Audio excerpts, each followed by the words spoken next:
Mbak Binta, silahkan bisa dimulai. Mulai saja. Oke. Assalamualaikum warahmatullahi wabarakatuh. Waalaikumsalam. Waalaikumsalam warahmatullahi wabarakatuh.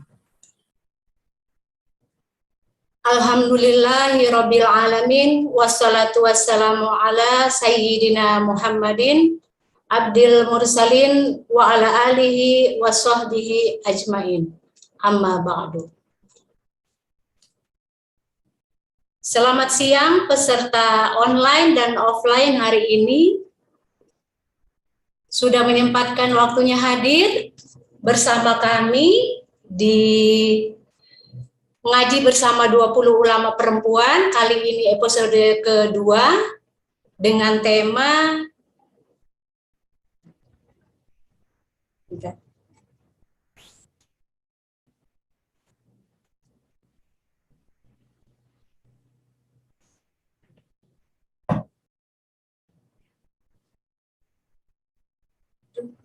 sebentar.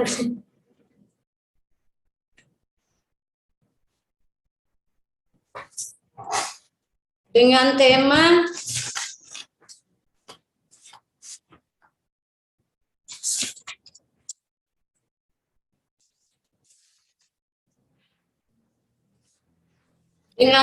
prinsip dasar mewujudkan kemaslahatan dalam relasi suami istri.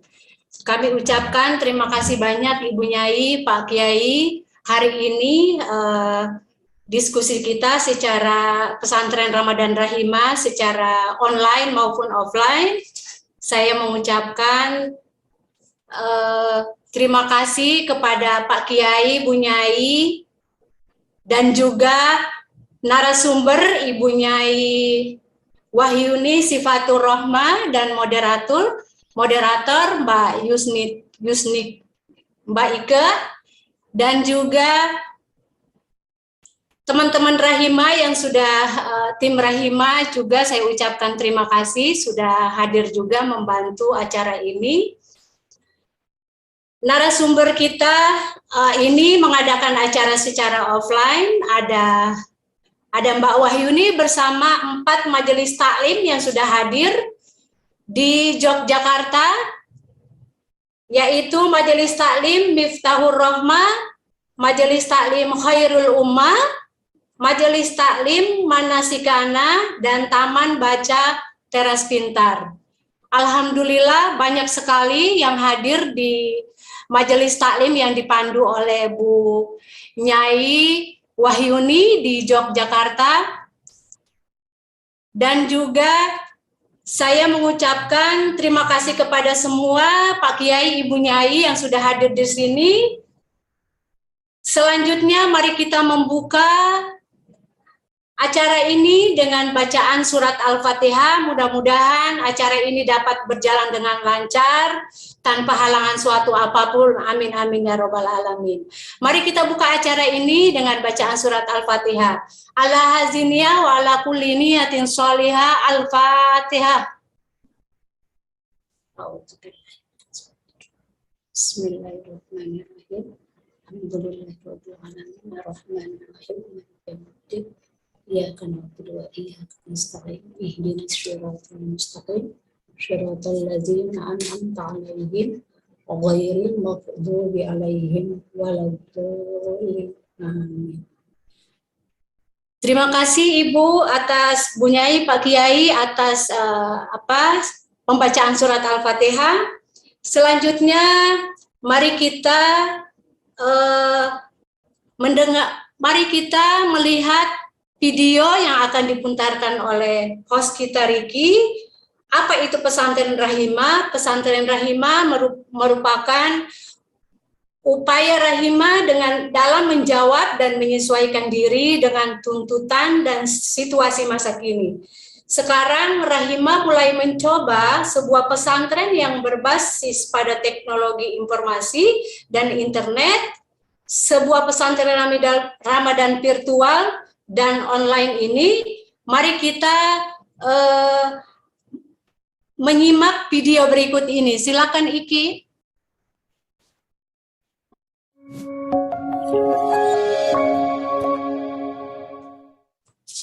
Assalamualaikum warahmatullahi wabarakatuh. Salah satu mimpi Perhimpunan Rahimah adalah membangun pesantren Rahimah. Dengan pesantren itu, Rahimah berharap dapat menyelenggarakan pendidikan yang sistematis dan terkontrol, sehingga dapat melahirkan ulama yang berkarakter, khususnya ulama perempuan. Dengan demikian, pengkaderan ulama perempuan yang selama ini menjadi salah satu titik perhatian Rahimah dalam upaya menyediakan energi bagi gerakan keulamaan perempuan dalam rangka mendorong tatanan masyarakat yang berkeadilan, berkesetaraan, dapat berjalan berkesinambungan. Namun membangun pesantren fisik bukanlah pekerjaan mudah dan pasti membutuhkan proses panjang. Bahkan sekarang ini dengan kemajuan teknologi informasi yang tidak pernah terbayangkan sebelumnya, gagasan itu seperti mendapat tantangan yang lebih besar. Rahimah bukan surut dari gagasan itu tetap menjadi cita-cita.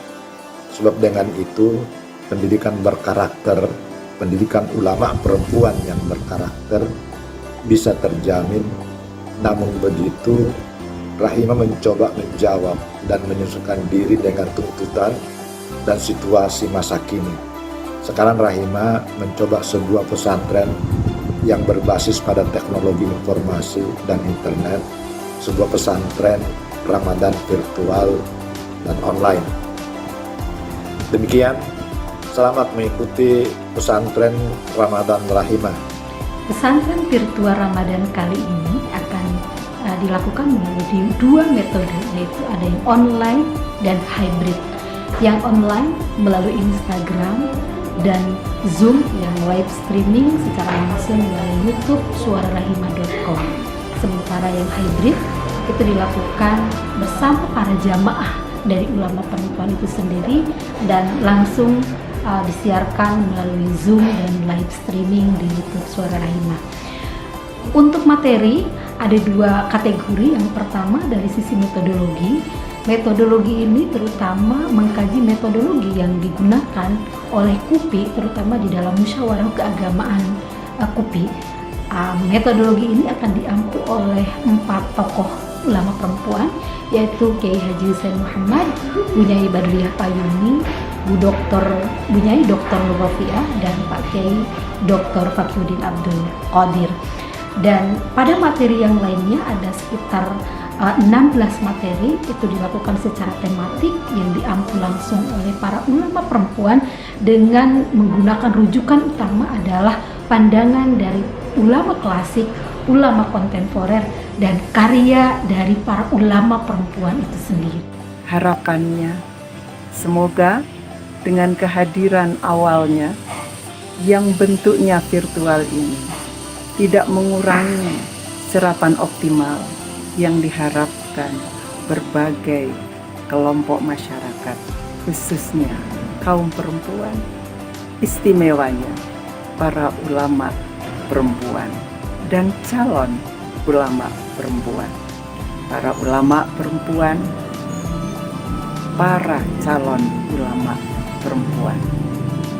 Mari kita belajar bersama tentang sesuatu yang menjadi harapan banyak orang, harapan Indonesia, bahkan harapan dunia.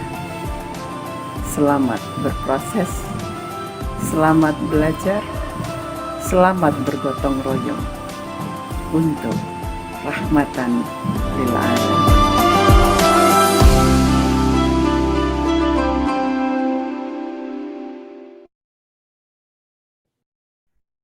Baik, tadi kita sudah menyaksikan video pesantren Ramadan Rahimah. Sebelum mulai acara diskusi ini, saya akan membacakan tata tertib pengajian pesantren Ramadan Rahimah. Tata tertib kegiatan online Rahimah ini, akses ke Zoom, kami mengharapkan peserta dibuka 30 menit sebelum acara dimulai. Peserta mengikuti rangkaian kegiatan dengan sungguh-sungguh. Lalu ID peserta dalam pertemuan ini harus menggunakan nama asli, bukan nama perangkat atau nama institusi. Selanjutnya, peserta akan diharapkan untuk mematikan suara selama proses kegiatan online berlangsung. Selanjutnya, video dalam keadaan menyala, dan apabila sinyal tidak mendukung, peserta dapat mematikan video. Kami mengharapkan semua peserta dapat mengajukan pertanyaan dengan cara ketik, tanya, lalu dilanjutkan dengan menuliskan nama, asal instansi, dan pertanyaan secara ringkas. Selanjutnya, peserta yang ingin bertanya secara langsung di sesi tanya jawab dapat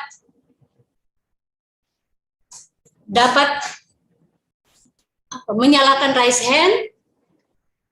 Selanjutnya, peserta wajib mengisi daftar hadir melalui Google Form. Manfaatnya peserta mengisi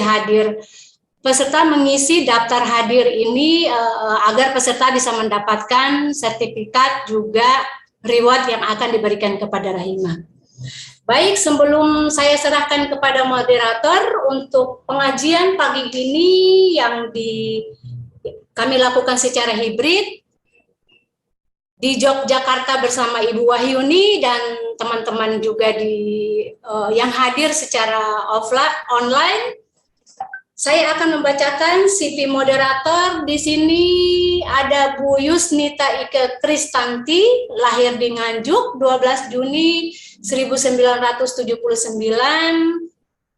Beliau S1 di Departemen Politik dan Pemerintahan, Fakultas Ilmu Sosial dan Ilmu Politik di UGM. Pengalaman pekerjaan Bu Yusnita Ike Kristanti, peneliti di LPPPM Universitas Nahdlatul Ulama Yogyakarta, peneliti di Pusat Studi Gender UNU Yogyakarta, dan manajer Analitika Indonesia Yogyakarta. Baik, saya serahkan forum diskusi siang sampai sore ini kepada moderator Mbak Yusnita. Saya persilahkan.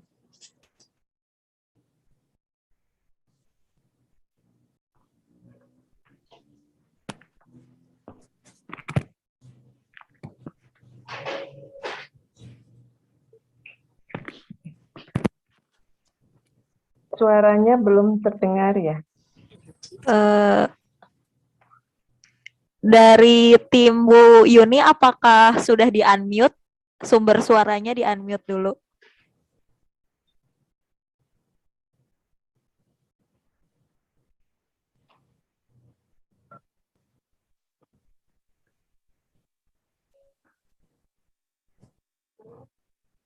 Laptopnya di-unmute dulu, Bapak.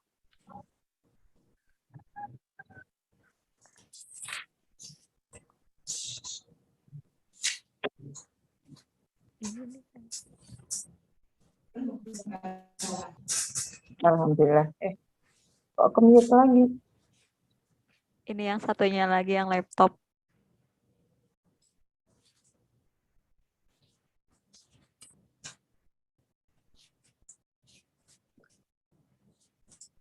Halo?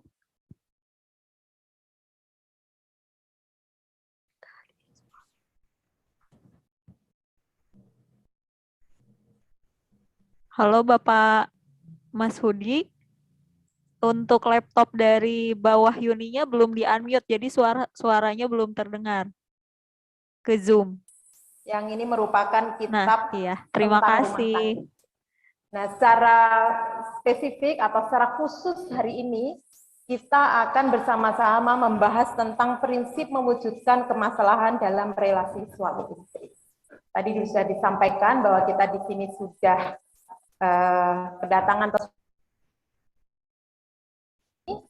yang nanti akan bersama-sama dengan kita semua selama kurang lebih 2 jam kurang deh, karena kita sudah jam setengah 2 ini, hampir setengah 2, jadi kurang lebih 1,5 jam nanti kita akan bersama-sama mengkaji tentang kitab ini. Nanti acara ini akan dibagi dalam 2 sesi. Pertama adalah nanti Bu Nyai Wahyuni akan menyampaikan materi berkaitan dengan prinsip-prinsip mewujudkan kemaslahan dalam relasi suami istri. Lalu kemudian sesi yang kedua nanti akan ada sesi ngobrol bersama. Monggo nanti ibu-ibu, bunda-bunda yang ada di sini dan juga yang online, silakan untuk bertanya, boleh menyampaikan unek-uneknya, curhat deh nanti di sini. Curhat tentang keluarganya boleh kok di sini. Intinya kajian ini menjadi ruang untuk kita semua belajar dan saling berbagi, dan juga untuk ini selain menambah ilmu juga membuat kita lebih memiliki sikap yang baik, dan nanti ke depan ketika berumah tangga juga bisa menjadi rumah tangga yang baik. Nah, nanti di acara ini kita akan membahas lebih mendalam tentang beberapa hal. Yang pertama yaitu nanti tentang bagaimana relasi suami istri itu dianjurkan di dalam Islam. Islam mengatur dengan sangat luar biasa bagaimana rumah tangga itu harusnya dijalankan oleh suami istri dan juga oleh anak-anak, bahkan oleh keluarga besar, begitu. Dan yang lebih luar biasa lagi di dalam Islam, bahkan urusan hubungan yang paling intim pun itu juga diatur di dalam Islam. Nah, nanti suatu saat ini akan ada kajian yang lain di sesi yang lain. Nah, yang kedua nanti kita juga akan membahas tentang bagaimana peran suami istri di dalam rumah tangga. Nanti akan dibahas sebenarnya yang punya kewajiban memasak itu siapa sih, yang pergi ke pasar, yang mengasuh anak. Nah, itu ibunya aja atau bapaknya, atau sebenarnya bisa dilakukan dua-duanya. Nanti akan dibahas di sini, begitu. Menurut Islam itu seperti apa? Selama ini kan ibu-ibu dituntut masak deh. Belanja ke pasar, ngopeni anak, semuanya ibu-ibu. Yang ketiga, nanti kita juga akan membahas kiat bagaimana sih sebenarnya membangun rumah tangga yang bahagia. Nah, insya Allah nanti dengan materi-materi ini ke depan setelah kondur ke rumah, pulang ke rumah, nanti bisa mulai menata kembali rumah tangganya. Ini menjadi bagian dari refleksi kita semua. Saya yakin di sini rata-rata sudah menikah di atas 5 tahun. Kecuali kalau ada yang baru menikah kemarin mungkin 3 tahun yang lalu. Nah, semoga ini bukan terlambat tapi kita akan terus berusaha untuk memperbaiki diri, berbenah, terutama untuk membenahi rumah tangga kita. Dan semoga nanti dengan materi kita pulang sudah punya PR, kira-kira apa sih yang mau kita lakukan, kita perbaiki dalam rumah tangga kita, terutama hubungan antara suami dan istri. Begitu, nanti diperbaiki supaya lebih mesra. Begitu. Monggo kami persilahkan Bu Nyai Wahyuni untuk bisa menyampaikan materi ini, kurang lebih sekitar 45 menit, lalu kemudian 45 menit berikutnya kita bisa ngobrol dengan semua peserta yang baik daring maupun luring. Monggo.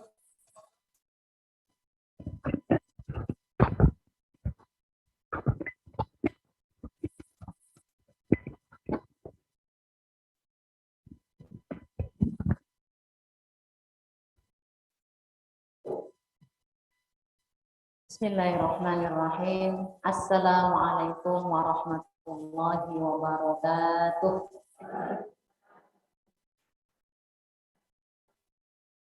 Bismillah, alhamdulillah, wassalatu wassalamu ala rasulillah Sayyidina wa maulana Muhammad ibn Abdillah wa ala alihi wa sahbihi wa mawalah, la hawla wa la quwwata illa billah, amma ba'du. Hadratal muhtaramin, para alim, para ulama, para kiai, para bunyai yang sangat kami hormati, yang sangat kami ta'zimi, kepada Direktur Rahimah Bunyai Pera Sobat Suparyanti yang sangat kami banggakan, dan seluruh tim dari Rahimah yang luar biasa memberikan kesempatan kepada kita semua untuk mengadakan satu kajian yang luar biasa pada bulan Ramadan ini. Mudah-mudahan kita semua mendapat keberkahannya, nggih Ibu. Yang kami hormati Bunyai Cici Farha, yang senantiasa kita harapkan keteladanan dari beliau. Juga yang sangat kami hormati Kiai Helmi Ali, yang juga senantiasa menjadi inspirasi bagi kita semua, para murid-muridnya, ya, para relasi atau para mitra-mitra atau kita yang berada di Rahimah. Tentu semua melihat ya bagaimana peran-peran dari para ulama-ulama yang sudah memberikan kita teladan yang luar biasa, ya. Dan tidak lupa kami juga memberikan kehormatan kepada ibu-ibu sekalian, majelis taklim yang hari ini bisa hadir di kesempatan siang hari ini. Yang pertama adalah Khairul Ummah.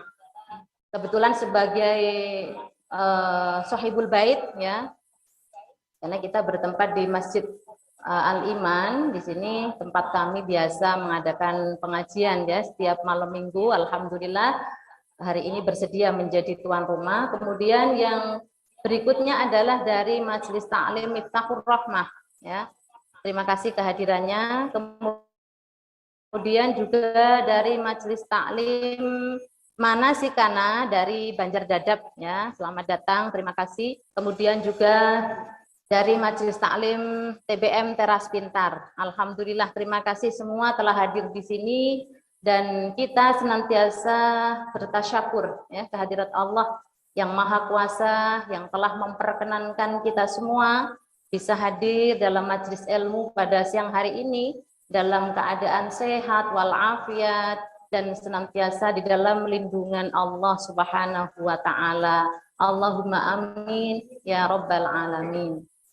Sholawat beserta salam semoga senantiasa terlimpahkan kepada junjungan kita Nabiullah Muhammad Sallallahu Alaihi Wasallam, yang senantiasa kita harapkan syafaatnya dan juga pertolongannya kelak di hari kiamat. Mudah-mudahan kita semua diakui sebagai umat beliau. Amin ya rabbal alamin.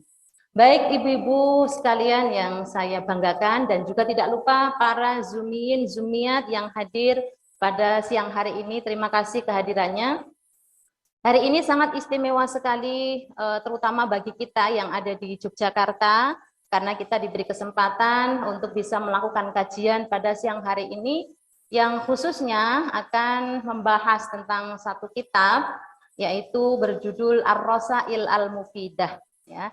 Kitab yang selama bulan suci Ramadan ini, alhamdulillah saya sampaikan di beberapa majelis taklim.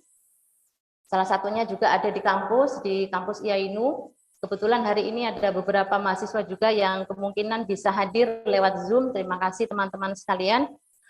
Dan kenapa kita memilih kitab ini, ya, sebagai salah satu karya dari Kiai Fakihuddin Abdul Qadir yang luar biasa, ya. Paling tidak ada dua alasan ibu-ibu sekalian kenapa saya memilih kitab ini untuk dijadikan sebagai materi kajian pada siang hari ini. Yang pertama bahwa kitab ini memang memberikan satu tawaran yang berbeda terkait dengan cara pandang, ya.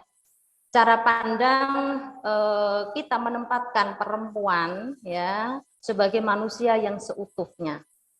Dan tidak hanya perempuan, ya, kita diajarkan tentang bagaimana menempatkan posisi manusia, ya, yaitu dari laki-laki dan perempuan pada posisi yang seutuhnya, yang memiliki akal budi, yang memiliki potensi sama-sama bisa menjadi orang yang baik dan juga berpotensi menjadi orang yang bisa saja tidak baik. Jadi kitab ini memberikan satu cara pandang, perspektif, metodologi supaya kita di dalam melihat atau membaca teks-teks agama itu didasarkan pada cara pandang yang benar, yang setara, atau memandang manusia itu bukan hanya dari jenis kelaminnya, tetapi dari manusia seutuhnya, ya, yang bisa berpotensi baik dan tidak baik, bisa menjadi orang yang mutakin dan juga bisa menjadi tidak mutakin. Nah, oleh sebab itu makanya kita perlu selalu belajar, selalu mempelajari terutama tentang bagaimana kita melakukan kehidupan di dalam rumah tangga, gitu ya. Nah, khususnya saya ingin membahas salah satu tema atau bab dalam kitab Rosail Al-Mufidah, yaitu yang berjudul Ususil Maslahati wa Husnil Muasyarati fil Alaqati Zaujiyah.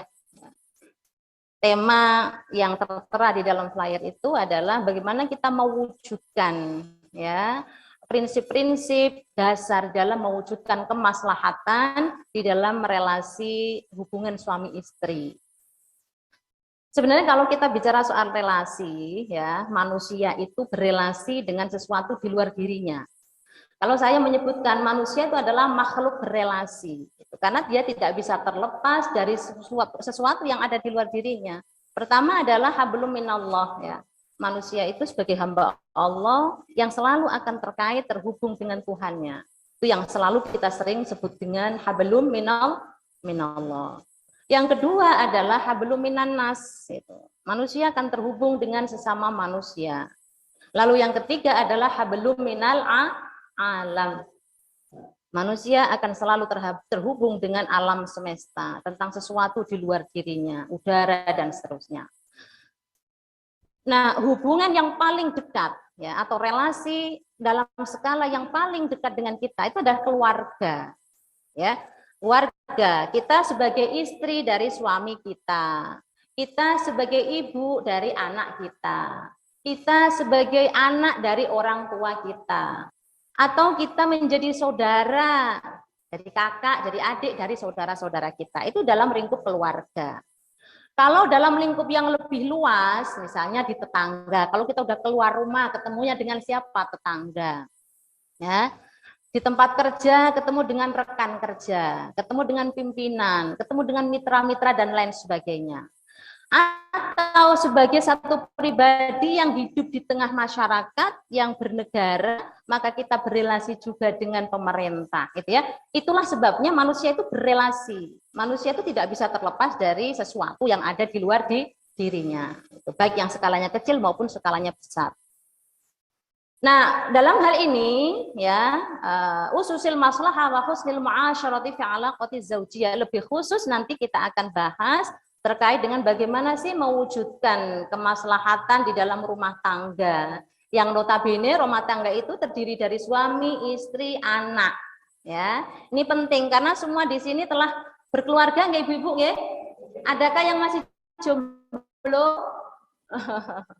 Insya Allah semua sudah berkeluarga, bahkan ada yang sudah punya cucu ya, alhamdulillah. Nah, di sini ada kalimat fi alaqati zaujiyah. Sebenarnya kalau bicara soal zaujiyah itu adalah pasangan gitu. Berpasang-pasang. Jadi pasangan itu sebenarnya tidak hanya laki dan perempuan ya. Tapi Allah ciptakan makhluk di alam semesta ini juga berpasang-pasang gitu. Jadi tidak hanya kita yang punya pasangan ya, Bu. Tapi juga semua alam semesta punya pasangan ya. Dalam surat Yasin itu ada ya, selalu kita baca kalau di malam Jumat itu. Bagaimana bunyinya, Bu? Bismillahirrahmanirrahim. Subhanalladzi khalaqal azwaja kullaha mimma tumbitul ardu wa min anfusihim wa mimma la ya'lamun. Maha suci Allah yang telah menciptakan semuanya berpasang-pasang. Khalaqal azwaja kullaha mimma tumbitul ardu, termasuk dari tumbuh-tumbuhan. Jadi tumbuh-tumbuhan itu tanpa kita sadari itu berpasangan, Bu. Ada suaminya, ada istrinya. Mana kira-kira jenengan tahu mboten mana istrinya, mana suaminya? Tahu mboten? Yang tahu hanya Allah ya. Tapi kalau diteliti mestinya ada itu. Makanya kayak salak itu kan harus kawin dulu ya, sebelum dia berbuah itu kan harus nikah dulu. Itu menandakan bahwa memang tumbuh-tumbuhan itu juga berelasi ya, atau menikah gitu. Mungkin menikahnya nggak seperti kita ada akadnya ya, itu bedanya.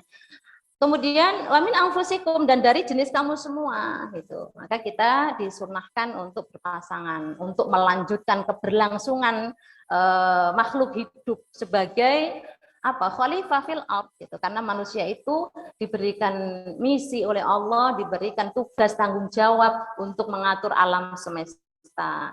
Kalau tidak ada kelangsungan, ya selesai gitu ya. Makanya ada kematian, ada kelahiran, itu menjadi sesuatu yang sudah sunnatullah itu. Wa mimma la ya'lamun, dan dari sesuatu yang tidak kita ketahui itu. Tidak tahu kita ini ternyata semua itu berpasang-pasang. Nah, ini yang pertama. Jadi zaujiyah di situ tidak hanya relasi suami istri, tetapi zaujiyah itu adalah pasang-pasang. Sandal aja ada pasangannya ya, Bu ya. Jangan sakit mboten kalau pakai yang kiri saja. Enggak bisa. Ada kanan, ada kiri, ada siang, ada malam ya. Itu semua sudah sunnatullah begitu. Nah, bagaimana kalau kita nggak punya pasangan? Nah, ini masalah ini. Kalau yang dibicarakan itu relasi suami istri, gimana Bu kalau belum punya pasangan alias jomblo? Ini mahasiswa banyak masih jomblo ini. Tadi tertarik hadir karena tadi saya sampaikan nanti ada tips memilih pasangan loh gitu. Jadi mereka pada mau masuk karena pengen tahu tipsnya apa ini gitu untuk milih pasangan. Karena kalau kita ini kan udah punya pasangan ini, mau milih lagi udah nggak bisa, ya udah pokoknya hidup mati ya itu pasangan kita kan gitu. Makanya perlu ada bagaimana menghadapi problematika yang terjadi di dalam rumah tangga. Tentunya dibangun atas dasar apa ya, kemaslahatan, kesalingan gitu ya. Bahwa laki dan perempuan itu sama-sama memiliki akses, memiliki hak gitu ya, untuk menjadi pribadi yang baik begitu. Nah, kemudian bagaimana caranya kalau kita belum punya pasangan? Itu dalam Al-Qur'an dikatakan ya, dalam surat An-Nur ayat 32, Bismillahirrahmanirrahim, wa ankihul ayama minkum was-solihina min ibadikum wa imaikum iyakunu fuqara yughnihimullahu min fadlih wallahu wasi'un alim.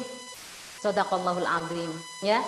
Wa ankihul ayama, dan nikahkanlah al ayama itu jombloan-jomblowati, orang yang belum punya pasangan ya, yang masih bujang, yang masih perawan, yang belum punya pasangan itu ayama ya. Nikahkanlah mereka minkum, di antara kamu semua, wasolihina, dan orang-orang yang layak ya, layak.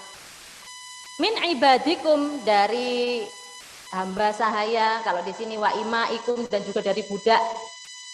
Iyakunu fuqara'a, jika mereka dalam keadaan fakir, jika mereka dalam keadaan tidak punya, menikah dalam keadaan belum punya apa-apa, enggak masalah. Kenapa? Yughnihimullahu min fadlih, Allah yang akan memampukan kita, Allah yang akan memenuhi kebutuhan di dalam rumah tangga.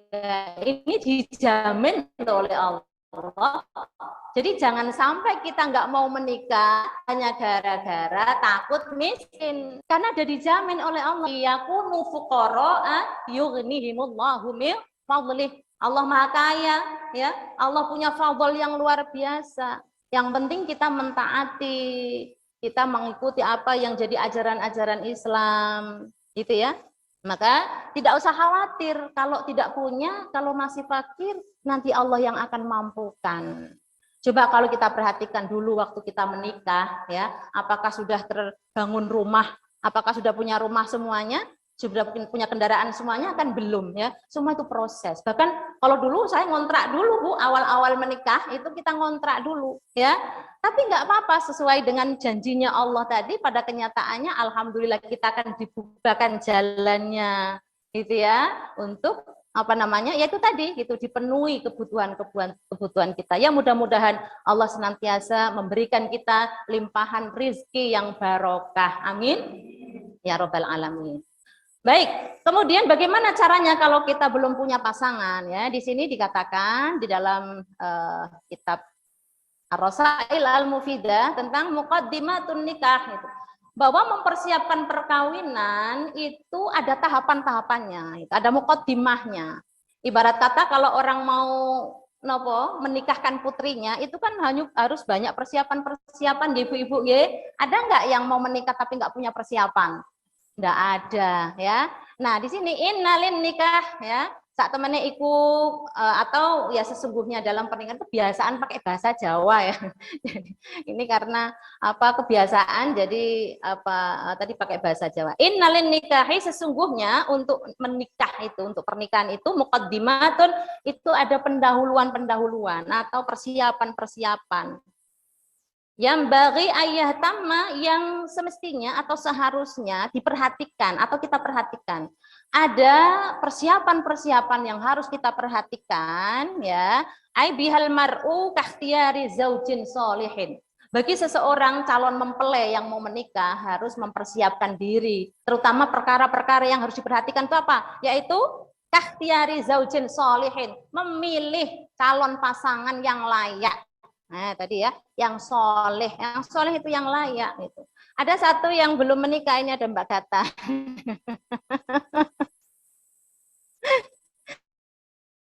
Ya, enggak apa-apa ya Mbak ya.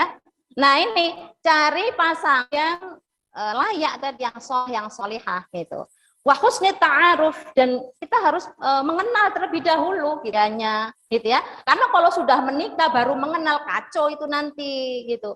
Mau dikembalikan udah nggak bisa ya. Jadi prosesnya sebelum melangkah kepada jenjang pernikahan harus dikenal terlebih dahulu. Soal menikah itu soal kita itu mencari partner ibu-ibu sekalian ya, mencari partner. Apakah partner kita ini memiliki komitmen yang sama atau tidak dengan kita? Komitmen apa? Komitmen membangun keluarga yang tentram, yang sejahtera, yang bahagia, yang penuh dengan kenyamanan ya, penuh dengan ketenangan. Terutama di dalam apa? Di dalam membangun kelanjutan keturunan gitu. Harus punya tim atau punya partner yang betul-betul siap menjadi teman sehidup semati dalam suka maupun duka. Itu pasangan gitu. Jangan sampai kita cari pasangan yang tidak sanggup untuk memikul tanggung jawab sebagai orang tua atau sebagai suami. Itu nanti berat kita itu. Itu makanya perlu ada memilih calon pasangan yang tepat atau yang layak gitu ya. Wal isti'dadu juga persiapan-persiapan yang lainnya nafsian yang berupa badani atau fisik ya. Nah ini penting terutama bagi perempuan. Kesiapan secara fisik itu adalah tentang kematangan bereproduksi ya.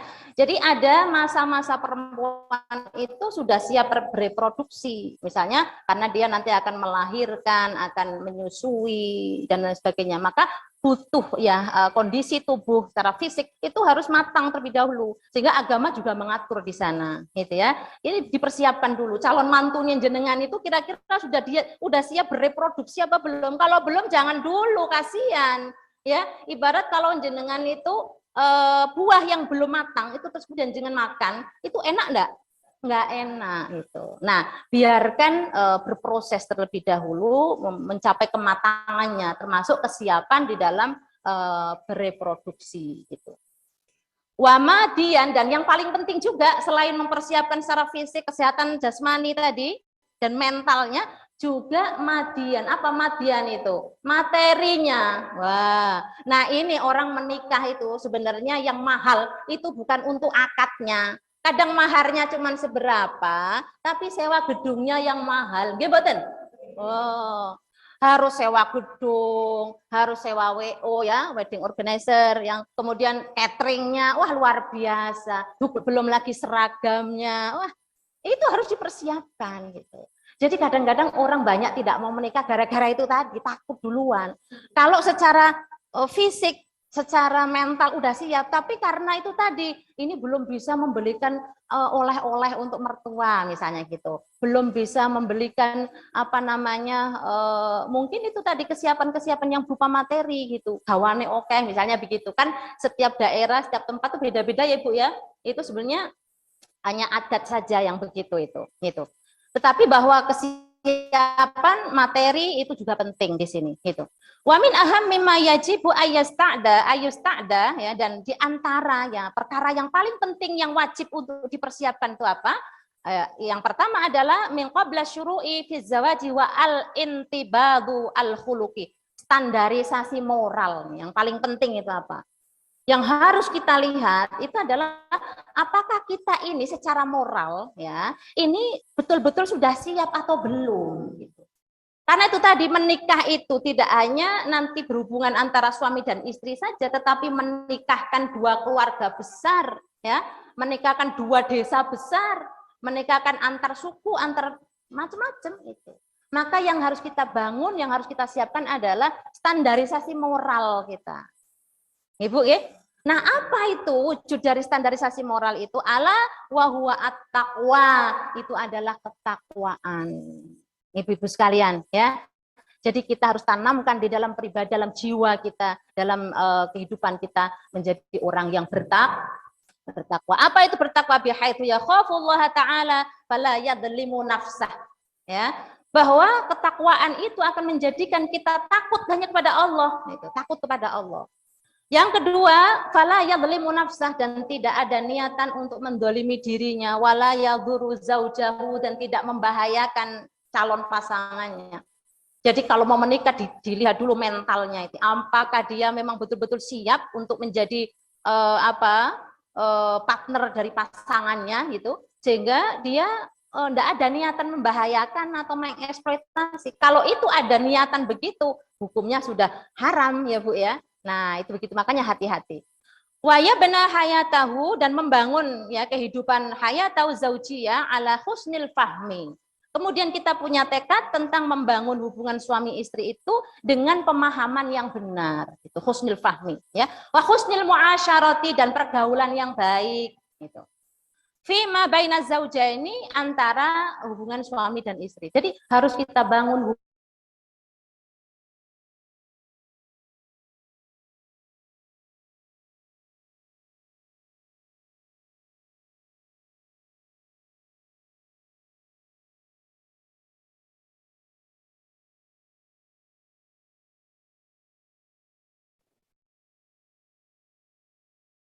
Halo, sepertinya jaringan Ibu Wahyuni terputus ya?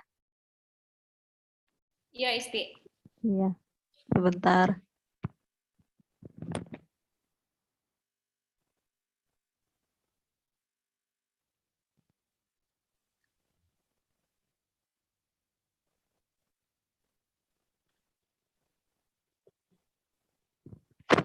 Bu Wahyuni sudah masuk lagi, tapi suara dari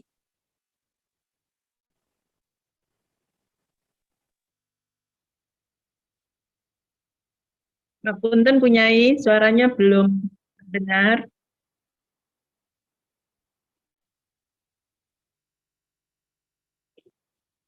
diceritakan ya oleh Abu Hurairah dari Nabiullah Muhammad SAW, ini tentang memilih pasangan tadi itu, ya. Qala tunkahul mar'atu li arba'in, ya, dinikahi perempuan atau dipilih seorang perempuan itu li arba'in karena 4 perkara. Di sini mar'ah ini tidak hanya kemudian perempuan yang harus menjadi objek pilihan, tapi juga boleh perempuan memilih pasangannya, laki-laki yang sama, yang seperti apa, juga 4 kategori ini gitu. Jadi kalau jenengan semua mau mencari menantu, ya, kalau kebetulan putranya itu laki-laki, maka cara memilih pasangan untuk anaknya, untuk menantunya itu ada 4 ini. Begitu juga sebaliknya, kalau putri jenengan itu seorang perempuan, maka pilihkan nanti pasangan-pasangan sesuai dengan apa yang dikake Kanjeng Nabi niki. Yang pertama adalah limaliha, ya, limaliha. Yang kedua wali hasabiha, ya, limaliha itu apa? Harta bendanya. Kadang-kadang orang itu belum kenal, tapi yang dilihat tumpaannya apa toh? Gimana Bu? Tumpaannya apa toh? Kira-kira numpake BMW tah? Pajero kah? Avanza kah? Atau apa lagi Bu? Biasanya yang expander kan. Biasanya orang tua itu udah hijau duluan melihat yang begitu tuh. Belum dikenalkan Bu, aku udah punya pasangan, itu bahannya apa? Engko sik. Gitu biasanya orang tua itu. Jadi ini tips ini sebenarnya nanti kita akan lihat kira-kira mana yang kita dulukan gitu. Karena sesungguhnya yang tumpaan-tumpaan itu nggak menjamin, itu ada habisnya ya. Nanti tahun berikutnya ada merek baru yang lebih canggih lagi, jenengan pengen ganti menantu, bahaya itu. Gimana Bu? Bahaya. Makanya ini kadang-kadang orang itu yang dilihat pertama materinya gitu. Lah kok tumpakannya mek motor Scoopy ya, misalnya begitu ya. Itu hati-hati yang begitu itu. Padahal yang bahwa memang yang di rumah itu bisnya banyak, itu kan. Nah itu. Yang kedua adalah wali hasabiha, ini nasabnya, keturunannya. Anak isopo itu, yang gitu. Anak itu penting gitu, ya. Lalu yang ketiga adalah li jamaliha, parasnya. Delok tak delok isik. Kira-kira nek jak kondangan ngisin-ngisini apa ora? Itu biasanya tuh cari pasangan itu karena dia kalau diajak kondangan itu gak ngisin-ngisini gitu, katanya begitu, ya. Kemudian yang keempat adalah walidiniha, dan karena agamanya. Nah, ini ada persepsi yang harus kita bangun di sini tentang bagaimana tips mencari pasangan gitu. Bahwa tahapan-tahapan ini bukan mutlak, ya. Ada satu tips atau apa namanya, ketentuan atau kriteria yang mungkin bisa menyeluruh gitu, atau bisa apa namanya, kalau kita pilih standar itu gitu, maka insya Allah semua yang jenengan inginkan itu terpenuhi gitu.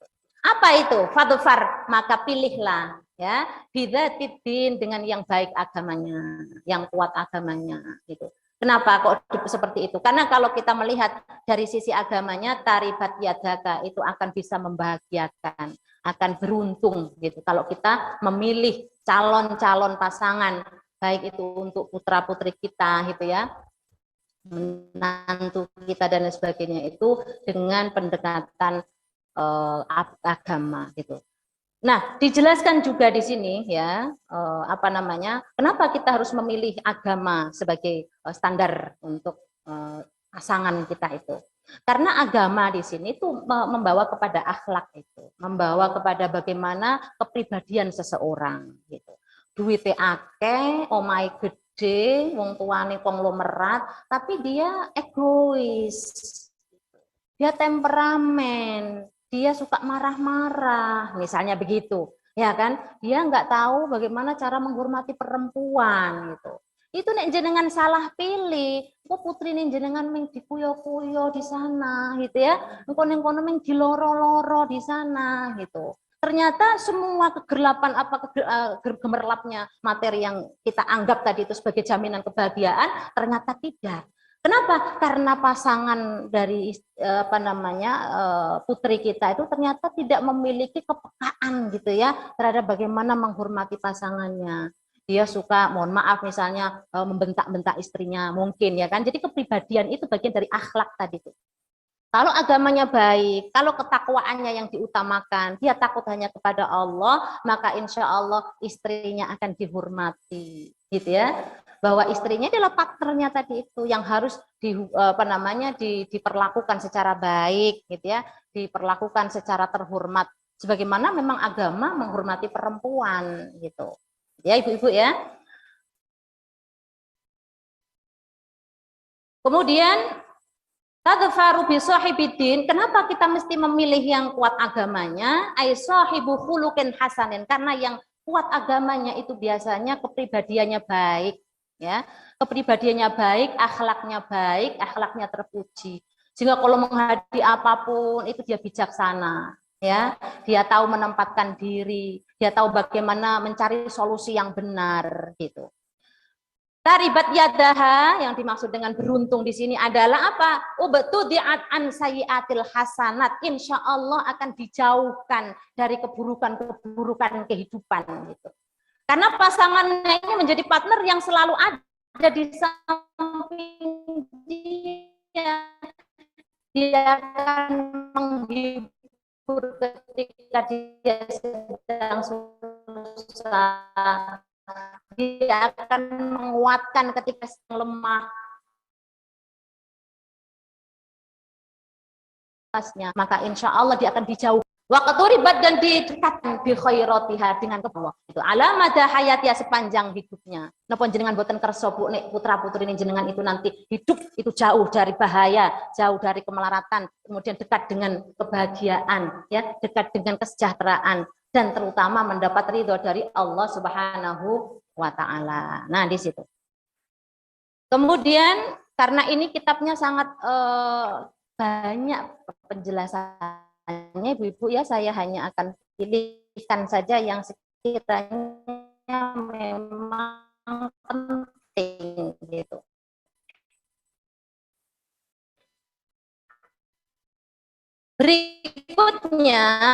ya setelah panjenengan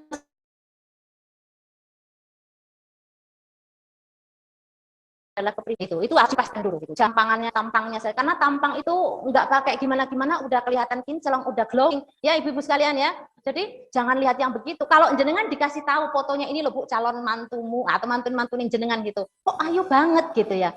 Begitu pas lamaran loh, ini gak keliru tah. Nah gitu ya Bu ya. Jadi itu harus hati-hati. Yang paling aman ya pilih kepribadiannya tadi itu, yang agama yang baik. Yang berikutnya adalah, karena waktunya cuma 45 menit ya, ini adalah husnul muasyarati wa fahmu wa mafhumil tabadul ya. Ini bagaimana hubungan yang baik atau muasyarah bil ma'ruf, pergaulan yang baik dalam rumah tangga. Wa bima anna nikaha aqduz zawaj wa musytaraka bainar rajul wal mar'ah. Pernikahan itu adalah hubungan kesalingan gitu ya, atau berpasangan atau bekerjasama bainar rajul dan wal mar'ah, antara laki-laki dan perempuan. Yalzimu ala kulli wahidin minhuma muamalatul akhar fima bainahuma an ala ususil husnil muasyarah. Masing-masing dari pasangan itu sama-sama wajib ya dia bergaul dengan baik ya, muamalah bainal ala ususi apa pergaulan yang baik itu, komunikasi yang baik ya. Pergaulan itu adalah bagaimana cara kita komunikasi yang baik. Kita contohkan misalnya dalam rumah tangga, ibu-ibu sekalian, panjenengan sebagai katakanlah istri dari suaminya gitu ya. Kita harus bagaimana caranya berkomunikasi yang baik supaya suami kita tahu apa yang kita inginkan. Begitu juga sebaliknya. Suami kalau menanggapi apa kata istrinya itu juga harus baik. Misalnya sering saya contohkan, istrinya ingin, Pak, mbok lebaran ki aku tuh kok kayak emas to Pak. Misalnya begitu ya Bu ya. Kok ketoke kok nek bodo-bodo nggo mas-masan sing anyar koyo wangun. Misalnya begitu ya. Itu kalau suami yang baik ya, meskipun dia nggak punya uang itu, oh ya jangankan itu deh, jangankan cuman mas-masan, aku nek ndek duit ya, engko tak tuku sak toko-tokone. Nek perlu engko sak bakule tak tukokno pisan dik nek aku duwe duit, begitu ya. Jadi kalau dijawab seperti itu, kira-kira jenengan tersinggung atau ketawa? Tertawa. Lah yo Pak, arep nukokke aku sak toko-tokone sak bakule wong jenengan sandal wae ditaleni kok nek pedhot. Nggih mboten? Kok ya lewangun arep nukokke toko emas karo sak bakule gitu. Tapi apa yang di situ komunikasinya gitu. Oh iya Bu, nanti nek ndek duit tak tumbaske. Apa butuh apa tak tumbaske. Itu udah lega perempuan itu. Tidak perlu spontanitas. Ojo aing-aing to Bu. Dong ora je kowe kira ndek duit kok njok tuku mas-masan gek wae angel. Misalnya begitu ya. Itu spontanitas, dan spontanitas itu menggambarkan akhlak seseorang.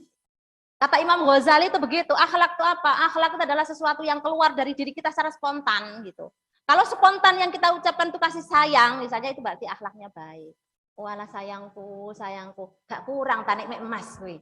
Gak pengen tak berkene omah iku kok tak bangun sing akeh kok istana. Gitu ya, Bu ya. Itu kalau suami kita atau hubungan dalam suami kita dibangun atas dasar komunikasi yang benar gitu. Jadi tidak harus kemudian selalu spontan menolak. Oh gak duwe misalnya, ojo atau enggak begitu gitu. Tapi dengan cara bagaimana supaya istrinya lupa dengan permintaannya, atau anak kita misalnya ya, anak kita ajarkan dengan baik cara berkomunikasi. Misal anak kita minta, Bu aku tumbaske sepatu Bu, misalnya gitu ya. Kilo sepatuku ki wis gak sedeng, nek tak nggo ki lecet-lecet Bu, misalnya begitu. Kadang orang tua bagaimana tanggapannya? Kalau kita ingin menjadi orang tua yang selalu diingat anak kita sebagai orang tua penyayang, gitu ya, maka yang muncul adalah Masya Allah ya sayang, gitu. Nanti dibelikan. Gitu. Mestinya kita kalau tahu bagaimana anak kita, walah melasi tenan yo anakku, sepatunya gak sedeng terus jenengan tumbas ke sing apik.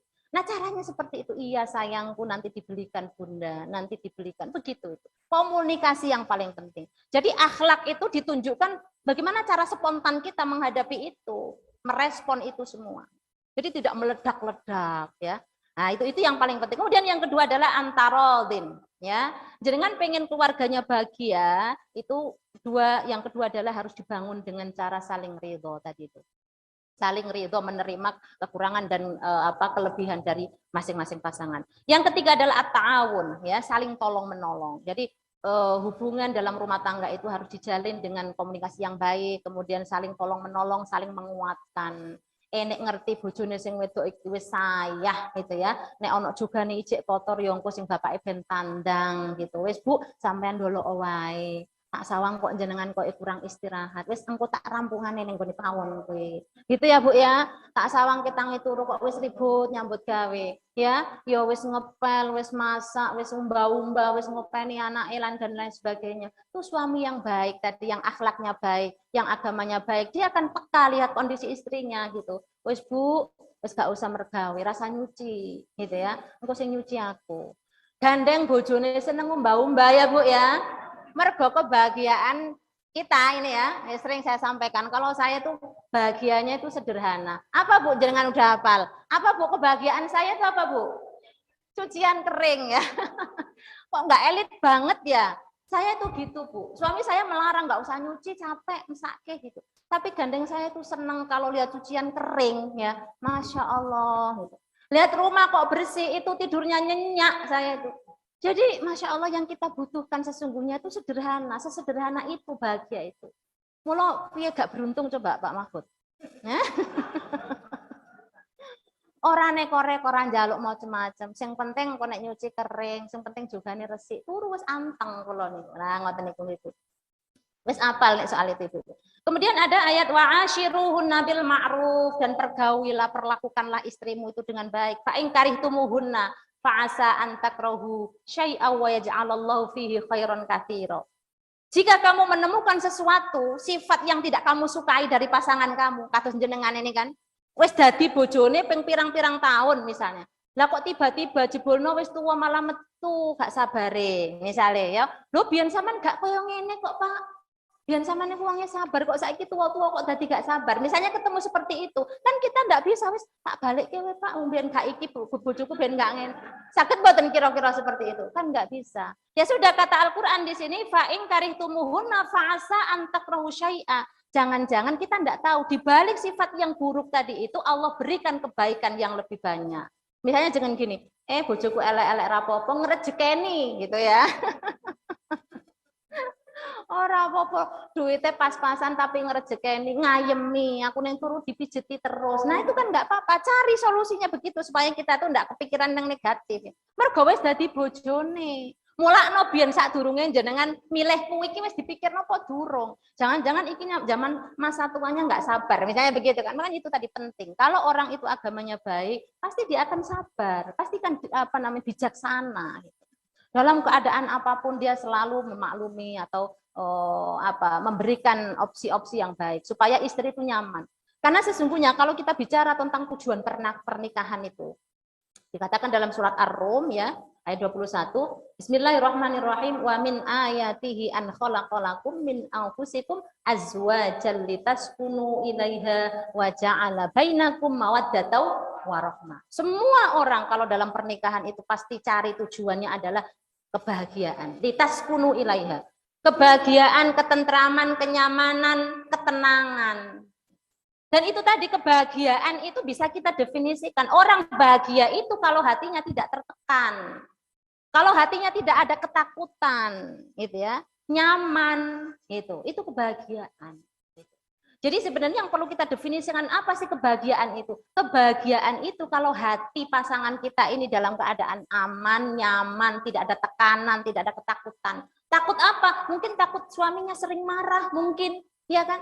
Jadi kalau suaminya tahu apa yang harus dilakukan, kalau istrinya lagi capek, ya kayak sedang-dang nang dipijeti, ya toh, supaya istrinya nyaman, supaya istrinya tenang. Soal ngekei duit gak ngekei duit itu urusan yang lain. Yang paling, karena itu udah tanggung jawabnya. Yang paling penting berikan kenyamanan. Jadi ngayomi, ngayemi, ngayani, ngiringi, ya Bu ya. Nah itu seperti itu gitu. Nah kebahagiaan itu akan tercapai kalau dibangun atas dasar apa? Di situ seterusnya bainakum mawaddatan warahmah. Harus dibangun saling cinta, saling kasih di situ. Mulai jenengan ini harus selalu bucin Bu, ya. Bucin itu apa bucin? Bucin tuh koyok manten anyar terus. Napa jenenge iki? Pokoknya kasih sayang tuh nggak pernah luntur gitu. Koyok manten anyar terus gitu. Kasmaran terus ya di depan anak-anak nggak masalah itu ya. Jangan kemana gandengan ya toh, ke pasar gandengan boncengan ya. Kan boncengan toh kalau ke pasar nek boncengan karo bojone ya niku jenengan ngelendot ngeten iki gitu.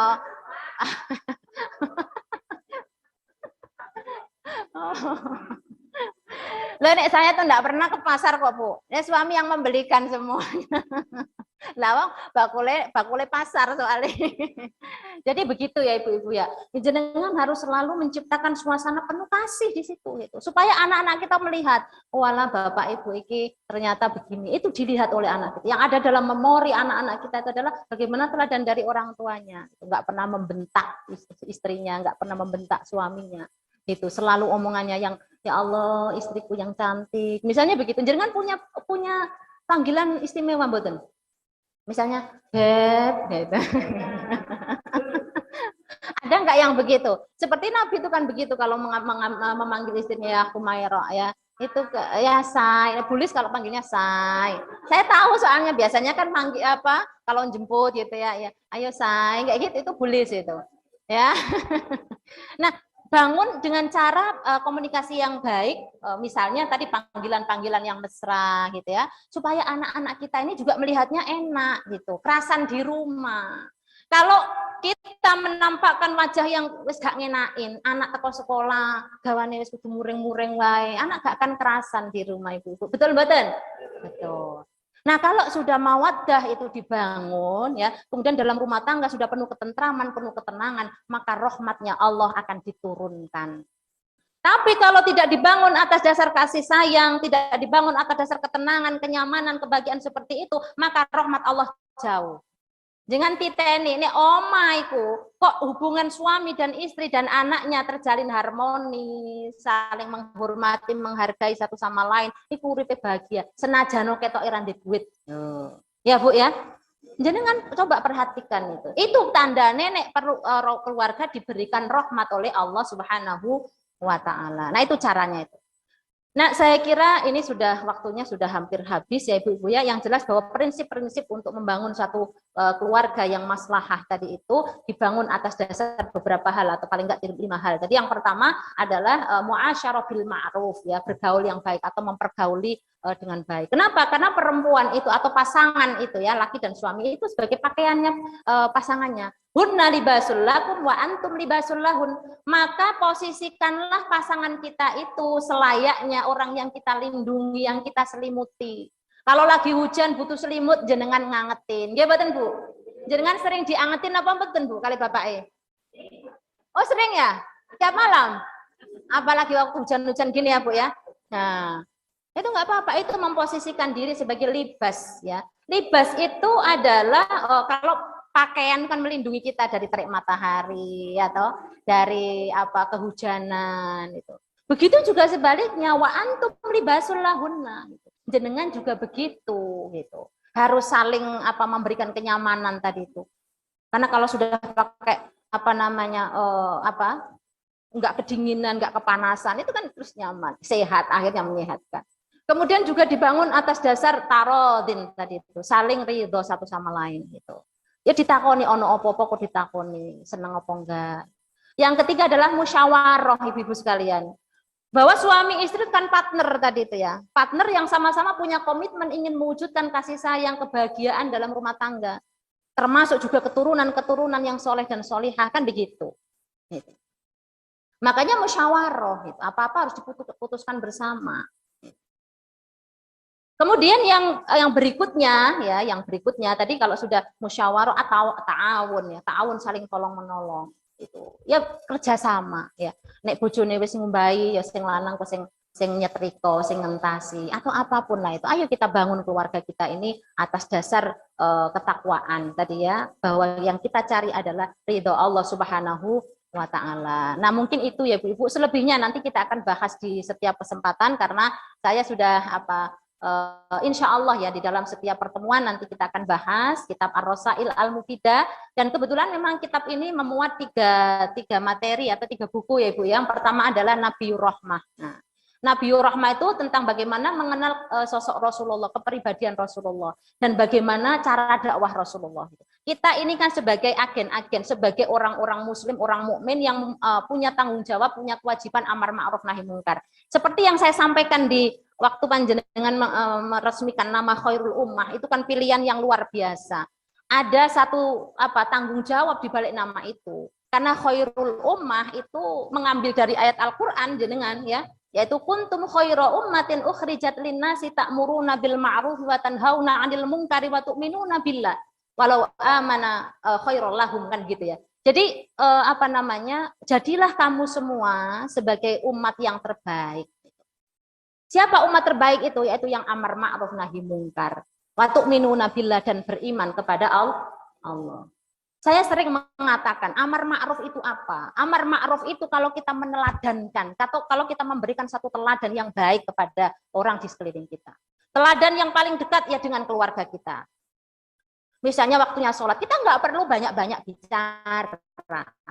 Udah kita lakukan aja dulu. Dengan sholat, dengan ngaji, dengan bersih-bersih. Nanti anak-anak kita. Jadi kita kalau dalam memberikan pengajaran, mengajak itu ya, mengajak itu nggak harus selalu kemudian dengan kekerasan, tidak harus dengan kasar, tidak, tapi berikan contoh yang baik, gitu ya. Kalau kita sudah memberikan contoh yang baik, insya Allah nanti semua yang melihat itu akan mengikuti dengan sendirinya. Itu dakwah bil hal itu seperti itu. Jadi amar ma'ruf kemudian nahi mungkar, sama nahi mungkar juga begitu. Kalau kita tahu bahwa itu adalah tidak baik, sesuatu yang menimbulkan kemadorotan misalnya, sesuatu yang menimbulkan kemafsadan, kita jauhi.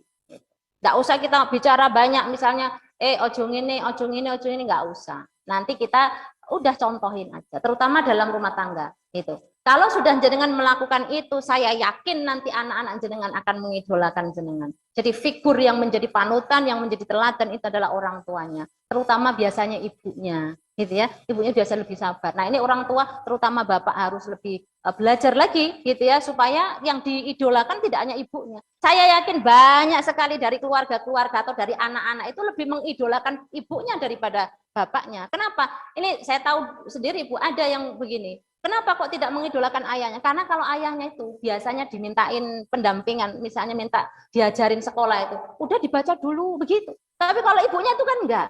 Ibunya itu dari kecil itu sudah didampingi begitu dan lain sebagainya. Jadi sebenarnya tanggung jawab memberikan pengajaran, mendidik anak itu tidak hanya kepada ibu, tetapi kepada kedua orang tuanya, ayah dan ibunya. Gitu ya. Meskipun di dalam hadis dikatakan al-ummahat madrasatul ula, gitu ya, bahwa ibu itu adalah madrasah yang pertama, karena dari ibu lah seorang anak itu mengenal huruf alif, mengenal kata bismillah, itu dari siapa? Dari ibunya.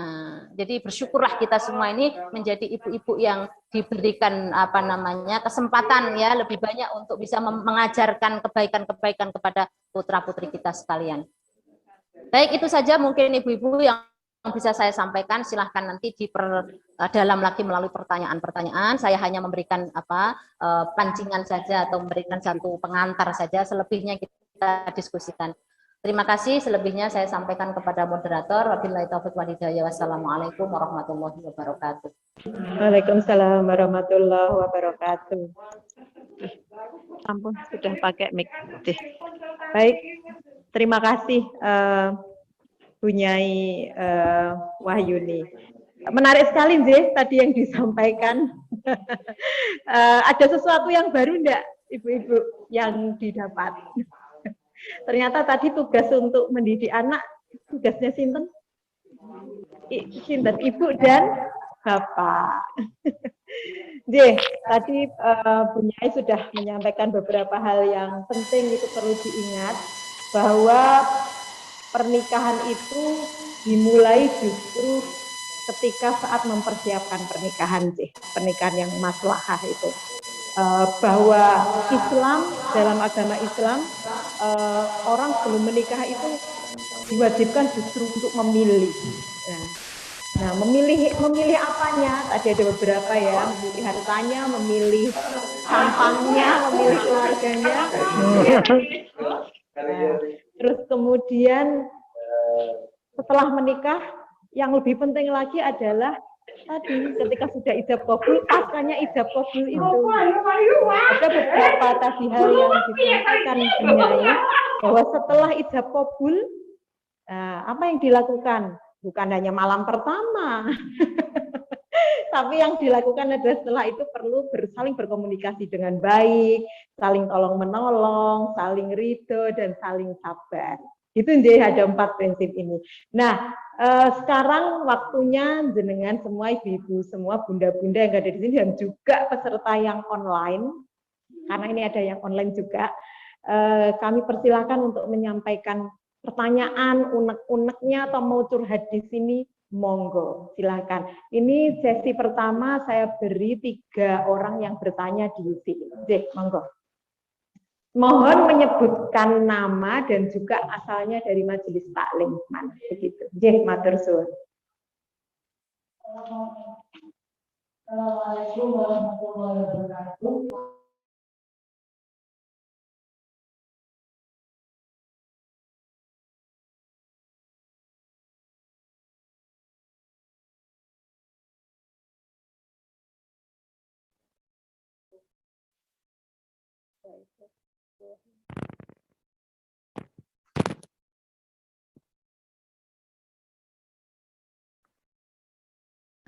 Ibu, suaranya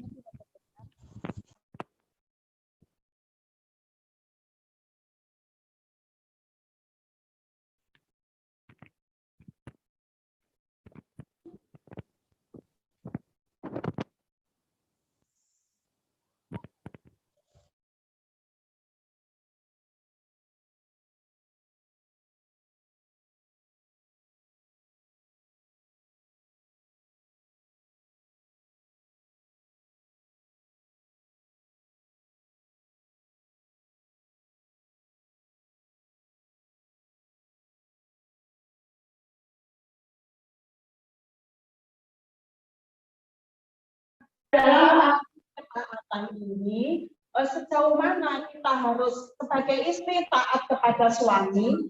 Apakah kita umpamanya suami ngajak jeblur sumur itu kita harus taat mengikutinya atau bagaimana arti taat? Dan sejauh manakah taat yang harus dilakukan oleh istri dan batas-batasannya? Kira-kira hanya itu, barangkali dengan kata-kata ucapan taat tadi itu bisa kita mengambil pelajaran yang bermanfaat di dalam kehidupan, mungkin di dalam kita menjalankan untuk ketaatan kepada Allah, untuk mencari amal ibadah gitu. Terima kasih. Assalamualaikum warahmatullahi wabarakatuh. Waalaikumsalam warahmatullahi wabarakatuh. Poinnya tadi tentang ketaatan, Bu. Monggo silakan yang kedua. Sebutkan nama dari majelis taklim mana.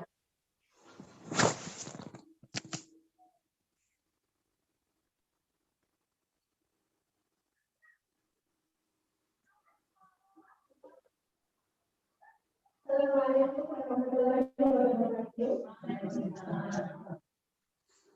Saya Ibu dari majelis taklim. Saya akan menanyakan kepada Ibu Ayu. Sebenarnya tadi saya menyimak dari nasihat dari Ibu itu tentang kerjasama di dalam rumah tangga, itu baru ditegaskan seperti kerjasama antara suami dan istri dalam membantu tugas-tugas rumahnya, seperti mencuci atau belanja,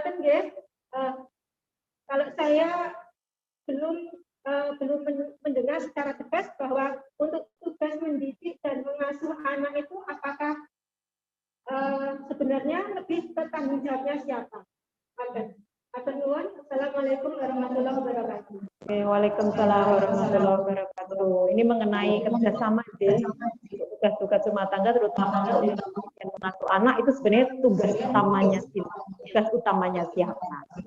Satu lagi dari sini, monggo. Masih ada? Kalau di sini, silakan. Monggo.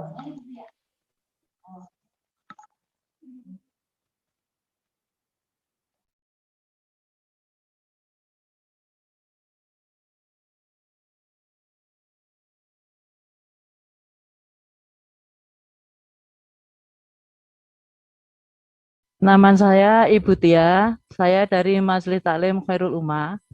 Mau menanyakan ya Bu Nyai, gimana hukumnya apabila seorang istri itu mau bekerja dan sering bersosialisasi di luar rumah? Dan sekian, wassalamualaikum warahmatullahi wabarakatuh.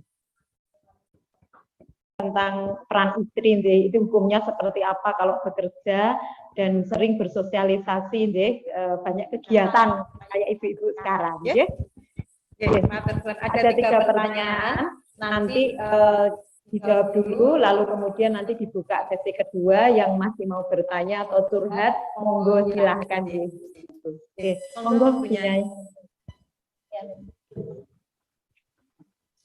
Terima kasih pertanyaannya, luar biasa ya semua ibu-ibu Majelis Taklim keseluruhan ya, saya apresiasi betul, berarti menyimak dengan baik ya tadi apa yang kita sampaikan, dan betul-betul menjadi satu motivasi untuk kita nanti bawa pulang ya ibu-ibu ya, supaya nanti akan lebih baik, lebih bahagia, lebih indah lagi ya dalam mendidik anak-anak juga, nanti kita bisa lebih lebih baik lagi lah dari yang sebelum-sebelumnya.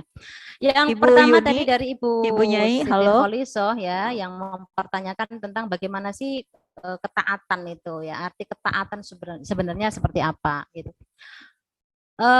Kalau secara pribadi ini ya, secara pribadi saya punya pendapat, punya anggapan bahwa yang namanya ketaatan itu, kalau yang paling mutlak yaitu taat kepada Allah dan Rasulnya tentunya ya, sebagaimana dalam Al-Quran dikatakan wa ati Allah wa ati Rasul wa ulil amri minkum. Tapi di situ yang paling mutlak kita taat, yang harus kita taat itu ya Allah dan Rasulnya gitu, sebagai syari, sebagai penetap hukum atau yang memberikan ketentuan-ketentuan dalam hukum Islam.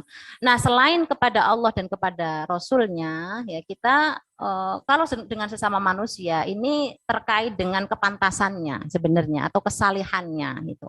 Seseorang itu bisa kita taati kalau dia memang pantas untuk kita taati, kalau dia memang layak untuk kita taati. Kelayakan dan kepantasan itu kalau dalam bahasa agama itu ya soleh tadi itu.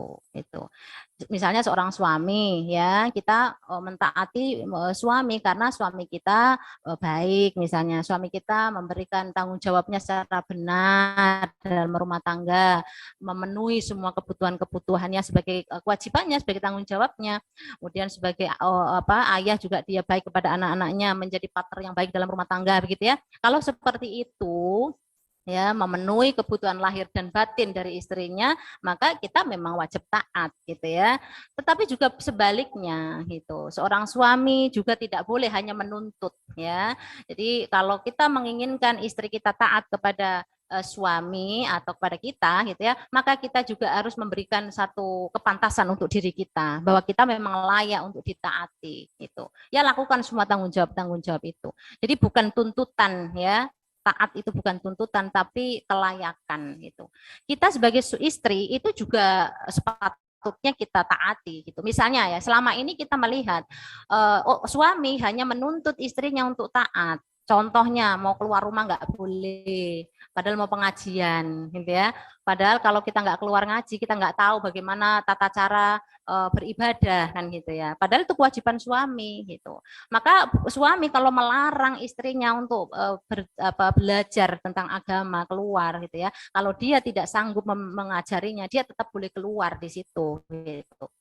Jadi batasannya apa tadi? Kalau memang ketaatan itu harus pada sesuatu yang baik dan suami juga menjadi pribadi yang layak untuk ditaati, ya enggak apa-apa. Tapi kalau persoalannya misalnya dia melarang kita untuk mengikuti satu taklim ya, majelis taklim yang itu berkaitan dengan bagaimana cara kita beribadah dan suami kita tidak tahu, tidak bisa mengajarkannya, maka kita tetap boleh keluar rumah untuk belajar gitu.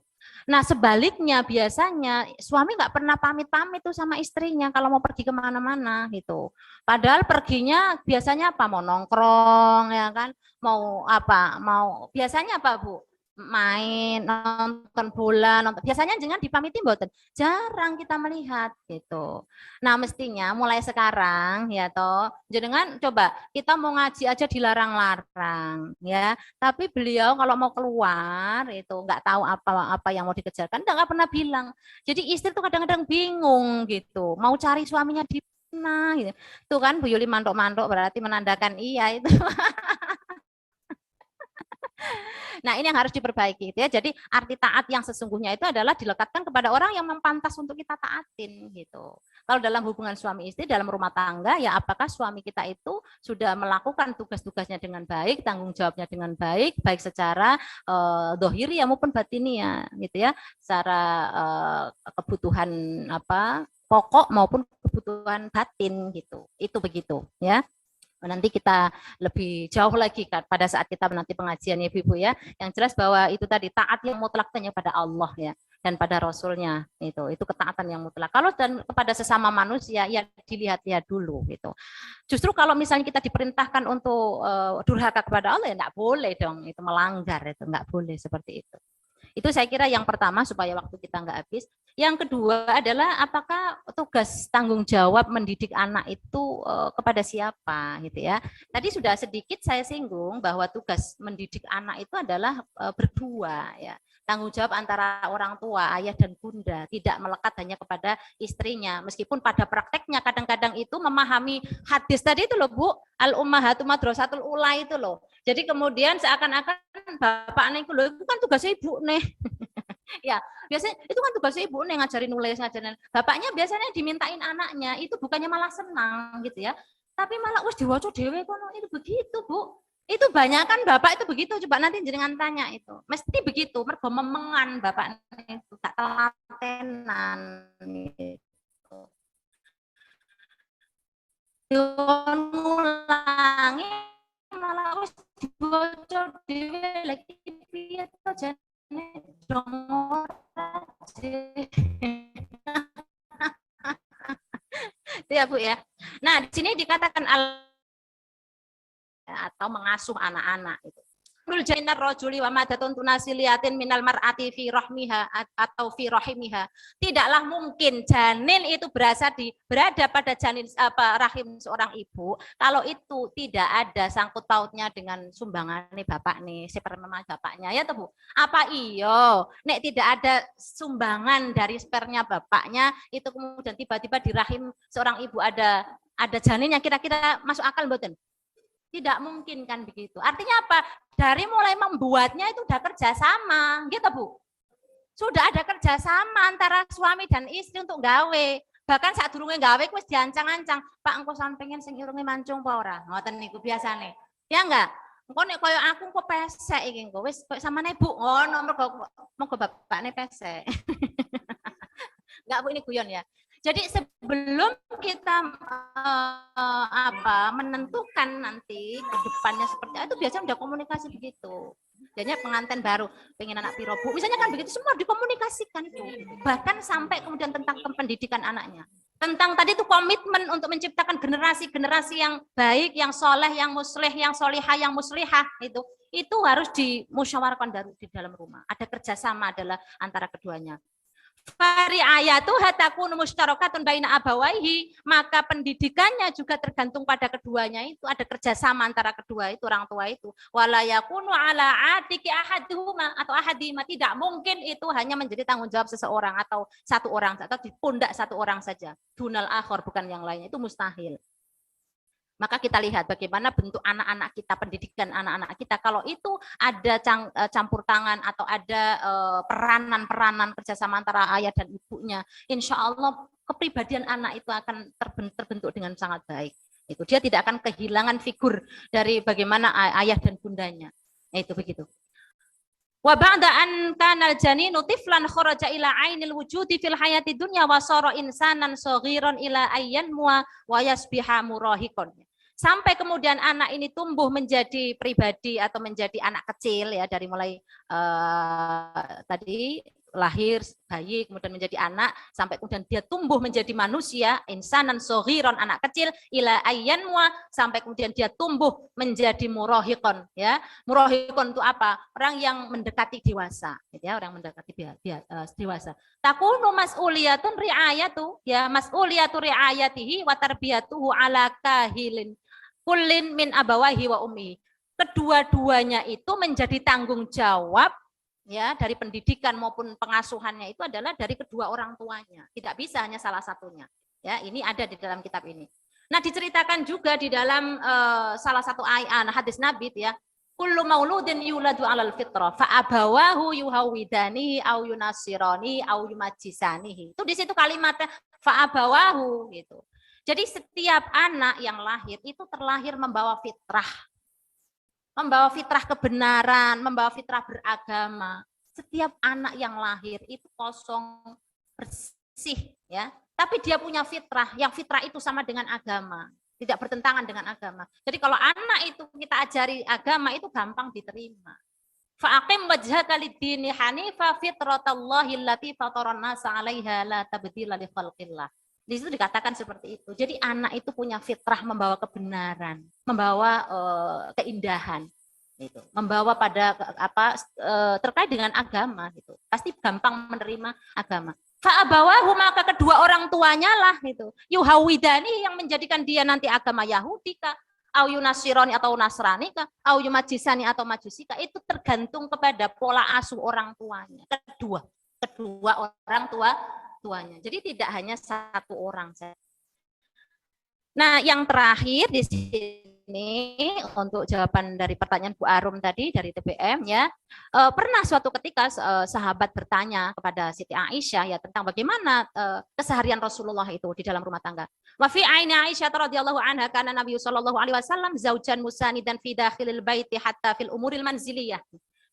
Dari Aisyah ya, ini menceritakan bahwa kanan Nabi Muhammad Shallallahu Alaihi Wasallam itu adalah zaujan musanidan, itu figur seorang suami yang saling membantu gitu. Musanidan itu ya saling menyandar gitu, bisa dijadikan sandaran gitu. Kalau kita lagi susah, suami kita menenangkan kita, menguatkan kita begitu. Fi dakhilil baiti hatta fil umuril manzili ya, semua urusan-urusan di dalam rumah tangga itu Nabi selalu membantunya gitu. Ya, kemudian Anil Aswad bin Yazid qala sa'altu Aisyah, aku bertanya kepada Aisyah makanan Nabi bagaimana yang dilakukan Nabi sallallahu alaihi wasallam. Kata Aisyah, yasna'u fi baitihi ya, itu apa Nabi berbuat apa di dalam rumahnya? Qalat ya, Aisyah berkata kana yakunu fi mihnati ahlihi. Nabi itu adalah orang yang sangat melayani keluarganya, sangat melayani keluarganya. Jadi kebutuhan keluarganya itu Nabi sangat membantu sekali. Ta'ni khidmatu ahlihi, yakni membantu atau berkhidmat melayani kepada keluarganya. Nah, di sini saya juga sering menyampaikan kepada ibu-ibu semua ya. Kalau kita ini sebagai pribadi terlepas dari itu semua, kita sebagai pribadi ini kan selalu ingin menampakkan kemanfaatan kita. Kita punya moto dalam diri kita itu bahwa khairun nas anfa'uhum linnas ya, sebaik-baik manusia itu kan yang paling bermanfaat untuk orang lain ya.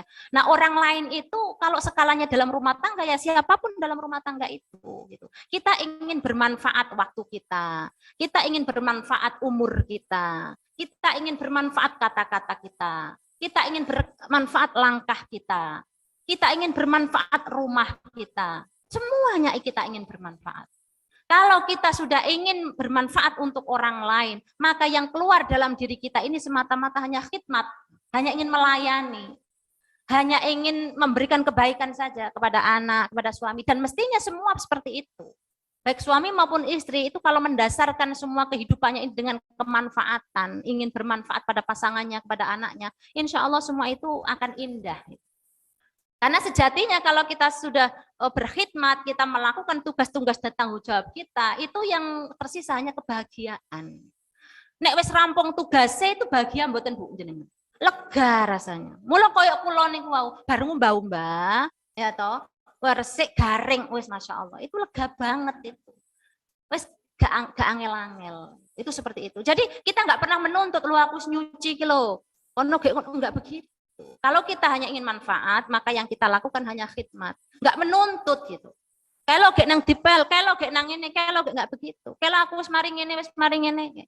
Tapi dibutuhkan satu komitmen yang sama dengan suami atau istrinya. Nek istrinya punya tekad ingin bermanfaat kok suaminya tidak, ya mesake istrinya, Bu. Dia dari bangun tidur sampai tidur lagi cuman punya tadi itu semangat ingin melayani, sementara suaminya hanya ingin dilayani terus piye gitu. Kasihan buatan Bu jadi seorang istri. Kasihan. Nah, mestinya seperti ini itu nanti yang hadir juga bapak-bapak ya. Nek sing ibu itu udah pinter-pinter kok, udah setiap minggu ngaji kok. Sing penting sakjane bapak-bapak itu. Itu. Ya, karena kadang-kadang bapak itu kalau tidak dikasih pemahaman seperti itu, dia wis sak karepe dhewe gitu. Malah nyuci kan wis tanggung jawabmu toh, Bu, gitu. Nggak begitu itu. Dia main golek alasan kadang-kadang itu. Kadang-kadang pura-pura ndasi ngeluh. Wae tandang gawe pura-pura aku ndas ngeluh, sirahku ngeluh. Itu meng modus. Modus mergo dhek emoh tandang gawe. Mergo wis saking kepenake duwe bojo kaya ngono kaya kurang apa. Nggih ta mboten? Sok jarno wae nek lapo-lapo jarno wae.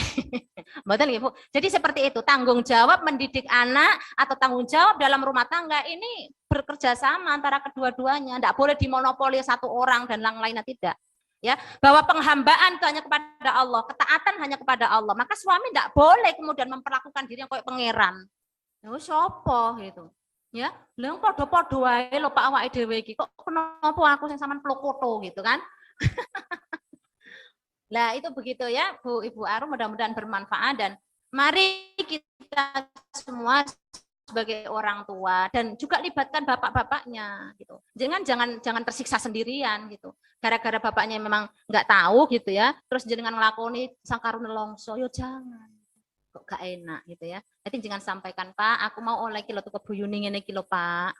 Dadi engko nek ngajari anakeku karo wong loro. Engko nek aku sing masak ya engko sampean sing dampingi anake. Itu begitu. Itu insya Allah akan tercipta satu kehidupan rumah tangga yang bahagia. Insya Allah ya Bu ya. Baik. Waduh, ini habis ya waktunya belum ya? Yang kemudian yang terakhir tadi pertanyaan dari Bu Tia ya, bagaimana hukumnya seorang istri yang keluar rumah tadi ya, yang bersosial di luar rumah begitu ya. Ya, kita lihat konteks zaman sekarang ya Ibu ya. Kenapa kok zaman dulu itu perempuan katakanlah dilarang keluar rumah gitu ya, karena nggak aman misalnya kan gitu ya. Kalau keluar harus disertai muhrimnya gitu ya. Lah nek coba aja saiki jenengan artuku terasi ning toko ngarep, Pak aku teren Pak. Lah njuk teren ngendi? Kae lho ning tokone bulbulis artuku terasi. Lah kok cek ngaleme to Bu ning toko njuk ter. Gitu Bu. Kira-kira kalau zaman sekarang gitu, jenengan kemana-mana terus njaluk diter tai muhrimnya, kira-kira diguyu wong apa ora? Kayak obat entek iki. Ya, wong tuku ning tanggane dadak njuk ter gara-garane hadis niku lho, gara-garane wong wedok gak le metu saka omah nek gak ono muhrime. Dilihat konteksnya dong gitu. Enggak boleh keluar itu kalau dalam keadaan berbahaya. Ya. Lah saiki wis padang jinglang ning ndi ono lampu, ndi CCTV kok. Ya to, Bu? Ono CCTV ning ndi lagian jenengan paling metu ning ndi to, Bu? Paling banter ya ning perapatan ngono kuwi. Paling seringnya mlebu ning masjid, ngaji ning masjid gitu. Jadi tidak ada alasan untuk suami melarang kita keluar rumah kalau kita bisa menjaga kehormatan kita. Ya Bu ya, menjaga kehormatan kita. Jadi seperti itu. Terima kasih.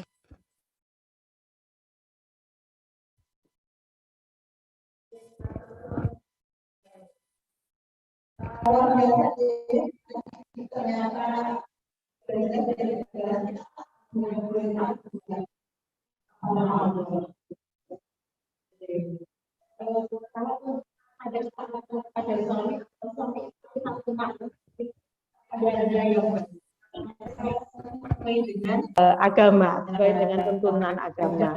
Lalu kemudian tadi tanggung jawab siapa sih sebenarnya urusan rumah tangga mendidik dan mengasuh anak itu adalah tanggung jawab suami istri tanggung jawab bersama, karena bikinnya aja bersama-sama deh, nggak mungkin bikin sendiri. Nah ini juga sebenarnya didukung oleh penelitian-penelitian ilmiah tentang pengasuhan anak, bahwa anak-anak yang diasuh secara seimbang, dididik secara seimbang bapaknya dan ibunya, itu punya akhlak yang lebih baik dan punya kecerdasan yang lebih multi talent, lebih banyak kecerdasan yang digali dibandingkan dengan anak-anak yang dominan diasuh salah satunya, baik bapaknya maupun ibunya.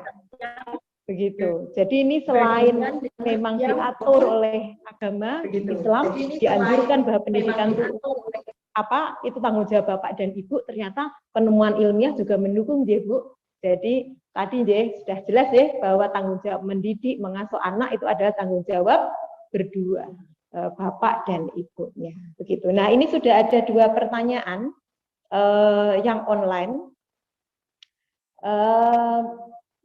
Ada tiga pertanyaan, Bu Nyai. Yang pertama ini dari Mbak Nur Afiah.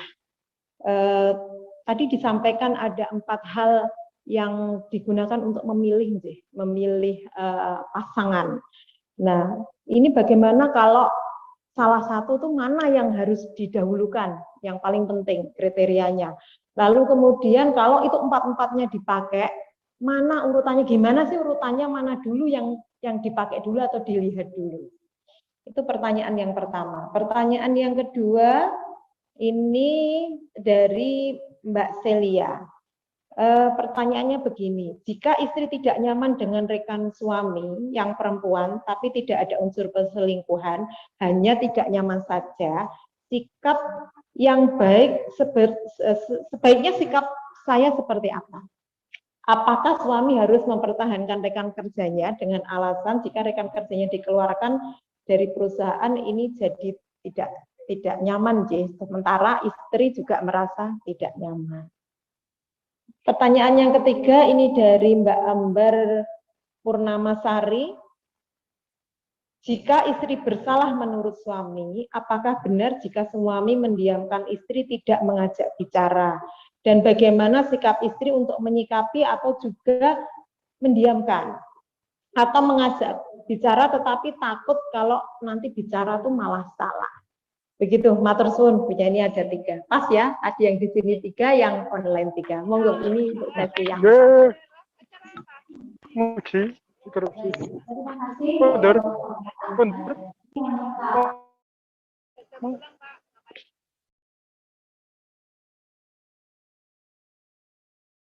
Bu ya, kalau persoalan memilih pasangan itu ya tergantung kepada cara pandang kita sendiri terkait dengan bagaimana kita ingin mewujudkan kehidupan dalam rumah tangga itu gitu. Karena sekali lagi memilih pasangan ini kan tentang kita milih partner ya, partner dalam menjalin kehidupan sampai akhir hayat.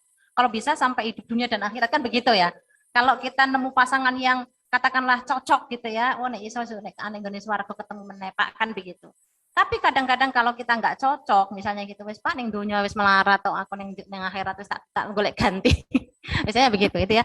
Jadi sebenarnya itu semua kembali kepada cara berpikir kita gitu, bahwa kebahagiaan yang sejati itu kan tidak selalu yang material ya, tidak selalu yang bersifat gemerlap. Misalnya tadi harta bendanya melimpah gitu ya, kemudian kendaraannya mewah gitu ya, atau mungkin nasabnya yang menurut kita itu hanya persepsi sebenarnya gitu. Lalu perlu kita dahulukan itu. Kita tentu tidak munafik ya di sini bahwa hidup itu juga perlu yang namanya materi gitu ya. Itu. Tetapi bahwa 4 karakter ini adalah salah satu cara supaya kita ini juga memantaskan diri kita untuk mendapatkan kriteria yang ideal gitu. Ya, kriteria yang ideal itu kan misalnya ya, yo sugih, yo ayu, yo pinter, yo nopo agamane kuat gitu ya, yo pengertian, wis macam-macam, pokok ideal banget gitu. Kita boleh ingin memiliki pasangan yang seideal itu gitu. Tapi siapakah kita? Nah, menurut saya ya bahwa kategori-kategori ini adalah supaya kita ini bisa memacu diri kita untuk memantaskan diri gitu. Nah, yang paling penting itu mukafaah gitu. Karena tujuan dari pernikahan tadi kan mencari kebahagiaan. Kebahagiaan yang sejati itu adalah kalau kita punya pasangan yang dia sangat memahami kita. Itu. Entah itu misalnya uripnya sederhana tetapi dia bahagia gitu ya. Yo syukur-syukur, yo sugih, ya toh, yo ayu, yo ganteng, yo pinter, yo agamanya kuat, syukur-syukur seperti itu. Tapi kalau misalnya kita tidak bisa, cari yang bisa diajak komunikasi yang baik, yang karakternya baik. Karena sejatinya yang kita butuhkan itu kepribadian yang ngayem ke itu. Tadi kan bahagia itu abstrak ya bentuknya. Itu. Bahagia itu kalau kita mendengar kata-katanya itu lembut misalnya begitu, ya. Bahagia itu kalau suami kita itu selalu memenuhi apa yang menjadi kebutuhan kita. Ini awak kesel-kesel yo mijeti misalnya begitu, ya. Jadi kalau mana yang harus kita dahulukan itu proses biasanya itu. Ya, yo wajarnya orang itu pasti melihat wajahnya dulu biasanya itu, lijamaliha, ya. Lijamaliha. Nek wis nyawang wong ayu misalnya, ya terus ngoco ning awake iki ganteng apa ora? Kira-kira nek arep nembung kuwi kira-kira gelem apa ora? Gitu ya. Jadi kriteria-kriteria itu dibangun atas dasar supaya kita ini memantaskan diri untuk menerapkan yang ideal seperti itu. Pada akhirnya kalau kita ayu ya ora, misalnya ganteng ora, sugih ya ora, anake wong ra duwe misalnya begitu ya. Terus agamane terus njaluk sing model koyo kira-kira ditolak napa diterima nek ngoten niku. Jadi kepantasan kita yang akan apa namanya menjadikan kita punya pilihan yang sesuai dengan itu. Dan sekali lagi bahwa jodoh itu ya di tangan Tuhan ya gitu ya. Tapi kita kan perlu melakukan satu pendekatan-pendekatan gitu ya. Kira-kira mana sih partner yang bisa sejalan dengan pikiran saya gitu. Karena kalau kita salah di dalam memilih partner itu tadi komunikasinya akan susah terbangun. Misalnya tadi contoh pertanyaan yang kedua ya, gimana nih kalau kita nggak nyaman dengan rekan kerja suaminya? Ini berarti mesti entah memang yang istrinya curiga dengan suaminya gitu ya, sehingga dia tidak nyaman gitu, atau mungkin memang istrinya berlebih-lebihan misalnya kan begitu. Jadi saya melihatnya kedua hal ini ada sesuatu yang miss gitu, ada sesuatu yang agak kurang komunikasi di situ, sehingga jangan-jangan mungkin suaminya ini yang main mata gitu, sehingga istrinya menjadi tidak nyaman ketika punya komunikasi penting gitu ya. Jadi tidak harus kemudian kita mengorbankan orang lain untuk dipecat dari pekerjaannya atau apa gitu. Yang paling penting ya didandani akhlaknya bojone. Itu menurut saya seperti itu. Jangan sampai kita melakukan satu keputusan atau bahkan mendorong orang untuk mungkin dilepas dari jabatannya atau dari mana hanya gara-gara itu tadi kecemburuan atau apa gitu. Itu tugas suaminya gitu. Kalau suaminya mampu memberikan ketenangan batin istrinya dengan baik, ya kemanapun nggak khawatir gitu. Nggak khawatir. Nek malah gini, nek misalnya kita sudah melalui itu kan belum tentu dia mendapatkan figur seperti yang dia miliki, bahwa yang paling tepat yang sudah dipilihkan oleh Allah untuk dirinya begitu ya. Jadi komunikasi yang paling penting, sampaikan apa yang menjadi persoalannya gitu ya. Jangan kemudian hanya gara-gara kecurigaan dan seterusnya. Curiga itu berarti ada komunikasi yang buntu antara keduanya gitu. Makanya itu tadi muasyarah bil ma'ruf dimulai dari komunikasi gitu, dari cara bicaranya yang benar. Mungkin suaminya pernah ngapus SMS-nya atau WA-nya. Sekarang udah nggak musim SMS-nya. Mungkin dia pernah mungkin ada foto bareng yang bagaimana kan gitu. Itu wajar begitu itu. Sehingga yang harus dijadikan ini adalah suaminya diajak bicara gitu, ya. Itu. Saya kira seperti itu supaya kita tidak salah dalam itu tadi memecat orang dan seterusnya hanya gara-gara kesalahan suaminya itu. Yang ketiga berapa Mbak tadi? Ketiga ya. Yang ketiga apa tadi?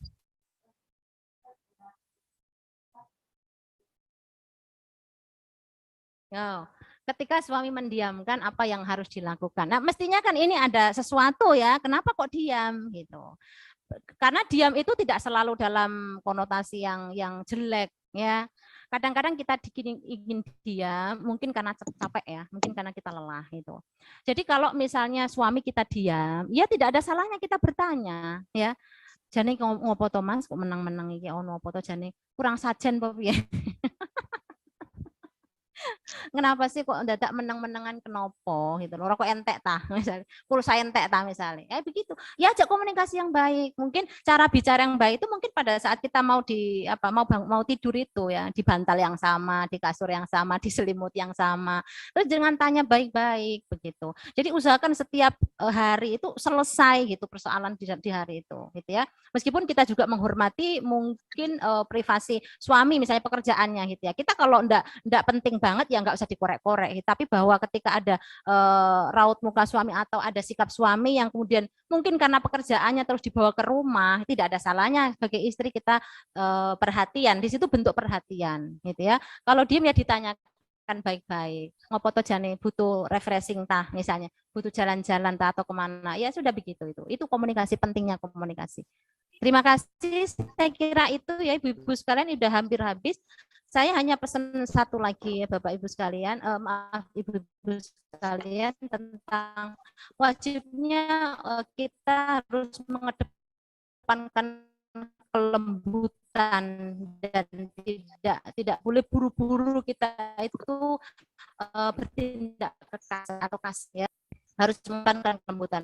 Tidak akan al-amru wadihan husnul muasyarah gitu ya. Wa husnul sungguhnya prinsip dasar yang harus kita pertahankan, harus kita bangun di dalam rumah tangga itu adalah tadi itu husnul muasyarah ya, pergaulan yang baik. Menjadikan pasangan kita ini sebagai partner yang baik dan dijamin komunikasi yang baik. Kemudian pemahaman yang baik, husnul tafahum. Husnul tafahum itu ya tadi pengertian gitu. Apa yang butuhkan pasangan kita, maka kita hadir. Apa yang sekiranya bisa membahagiakan pasangan kita, ya kita bahagiakan dia itu. Wataraldi, kemudian ridho, saling ridho. Bojone ya bagaimanapun kekurangan kelebihannya kita terima. Kita sebagai tim bahagia di akhirat, sukses mendidik anak-anaknya dan seterusnya. Wata'awun dan saling tolong menolong. Wes begitu itu. Peranan suami dan istri itu begitu, saling menguatkan, saling menolong ya. Tidak ada ini tugas tidak ada itu semuanya. Kecuali kalau yang kodrat tadi itu, suami harus tahu betul jika istrinya sedang misalnya menstruasi, jika istrinya sedang hamil, istrinya sedang menyusui, ya dia harus diberikan ruang yang lebih luas supaya dia nyaman, supaya dia bisa leluasa di dalam menjalankan sistem reproduksinya begitu. Jangan dibebani oleh hal-hal yang mungkin sangat memberatkan gitu. Kadang-kadang kan laki-laki tidak mau tahu soal itu gitu. Bahwa orang perempuan yang sedang haid itu sakit misalnya gitu ya. Kadang butuh seminggu kita itu untuk merasakan nyeri dan lain sebagainya. Lalu tubuh itu rasanya kayak bagaimana, begitu pengalaman. Kalau suami tidak tahu apa yang dirasakan istrinya, lalu dia tetap dibebani oleh tanggung jawab yang sebenarnya itu bukan tugas perempuan saja, misalnya kerjaan di dapur dan lain sebagainya, itu kasihan yang begitu itu. Makanya harusnya yang kita sampaikan ini kepada bapak-bapak itu ya. Nah tugas jenengan semua nanti berbagi kepada suaminya, Pak, iki mau ngene iki lo pesene Bu Yuni ngene iki gitu ya. Ya kapan-kapan diundanglah bareng-bareng di masjid di mana di malam Minggu ya Bu ya. Pak yo teko bareng-bareng yo kayak gandengan menunggu. Ya Bu ya. Kemudian ya itu dasar-dasarnya di situ tadi ya, husnul muasyarah, kemudian komunikasi yang baik, saling membantu, saling menolong, saling memahami gitu ya, dan mengedepan kelembutan alat taghlid daripada kita menyusahkan atau membuat berat. Dan mendahulukan mahabbah, mendahulukan kasih sayang gitu. Alal baghdha yang atas kebencian gitu. Jadi udah benci apa itu buang. Tumbuhkan kasih sayang gitu ya. Nek ketok bojone kok koyok saya ketoknya sampean kok saya banget, tak tukokne wedak apa piye men tambah semangat. Tak tukokne ngene apa piye, misalnya begitu. Tapi kan itu hanya humor-humor kecil ya untuk memancing supaya istrinya semangat lagi atau apapun lah itu. Silahkan nanti dikomunikasikan di rumah. Barangkali itu saja ya ibu-ibu sekalian, banyak sekali sebenarnya, tapi kan nggak mungkin kita sampaikan hari ini. Tapi bahwa kalau kita mendasarkan semua kehidupan kita ini hanya untuk bermanfaat tadi itu, dan hanya ingin mencari ridhonya Allah, biarkan Allah yang menuntun jalan kita untuk menemukan hal-hal yang baik-baik saja. Semoga kita semua dihindarkan ya dari ketidakbaikan ya, dari cobaan-cobaan yang memberatkan, dan kita senantiasa dilindungi, dijaga, disehatkan selalu, sehat lahir batin ya, diberikan limpahan rezeki yang barokah, dan kita kelak bisa sama-sama bisa berhaji bersama-sama ya Ibu-ibu ya. Mudah-mudahan kita nanti bareng-bareng semua. Ada 7 majelis taklim ya, sebenarnya pengen hadir semua, tapi karena terbatas ini hanya 4 majelis taklim. Ada dari jamaah kumpulan di Kempul Kulon belum ini tidak sempat kita ajak, kemudian juga ada dari Jambidan yang tidak bisa hadir ya, dari Nurul Huda karena kebetulan ada kegiatan ngurusin lansia dan lain sebagainya, jadi hanya ada 4 yang mewakili hari ini. Kita dulu punya komitmen ingin mengadakan satu pertemuan ya, mungkin berkala selama 3 bulan, nanti kita mudah-mudahan diijabah oleh Allah, diridhoi dan dimudahkan. Terima kasih sekali lagi. Ini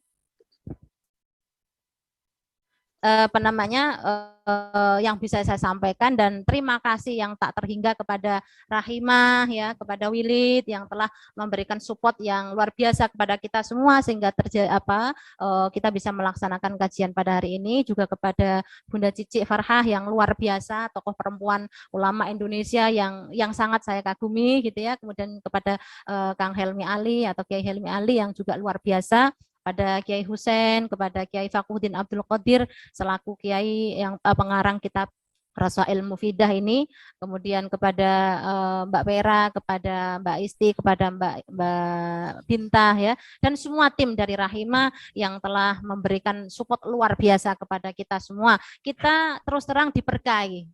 Gimana Bu? Kita semua diberkahi ya, dan insya Allah kalau itu berkah akan menjadikan kebaikan. Kalau itu sudah menjadi baik akan terus menjadi baik, kita pupuk itu, dan ya mudah-mudahan nggak bosan lah ketemu dengan saya terus ya Bu ya. Bosan buatan Bu? Ya, ini kita mau libur lama, jadi insya Allah nanti pas setelah hari raya kita ada silaturahim lagi, samalan lagi, bisa menghadirkan 7 majelis taklim itu luar biasa. Mudah-mudahan terkabul, dan ini saja yang bisa saya sampaikan. Mohon maaf kalau ada kekurangan ya.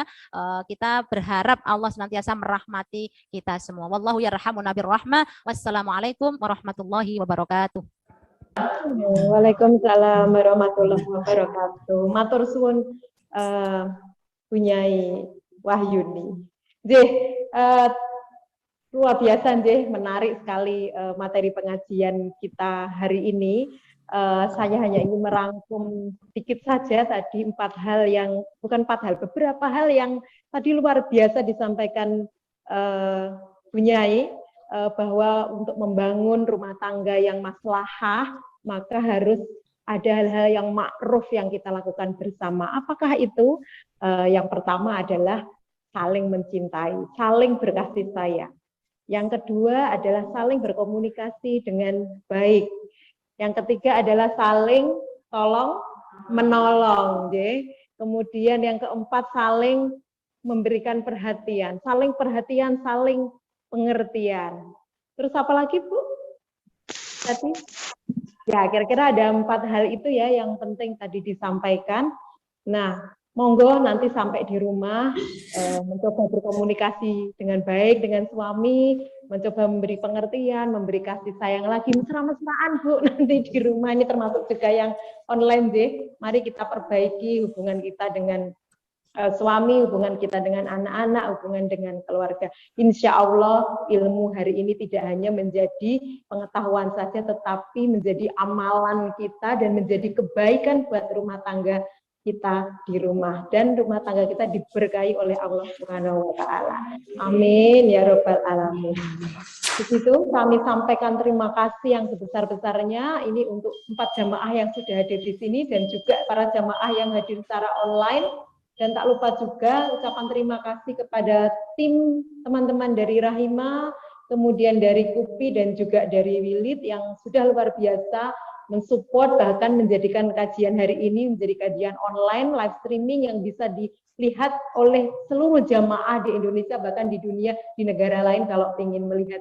Begitu, semoga ilmu hari ini bermanfaat dan berikan keberkahan kepada kita semua. Amin, amin, ya Rabbal Alamin. Sekian kami kembalikan lagi kepada teman-teman panitia. Sekian dari kami, wabillahi taufiq wal hidayah. Wassalamualaikum warahmatullahi wabarakatuh.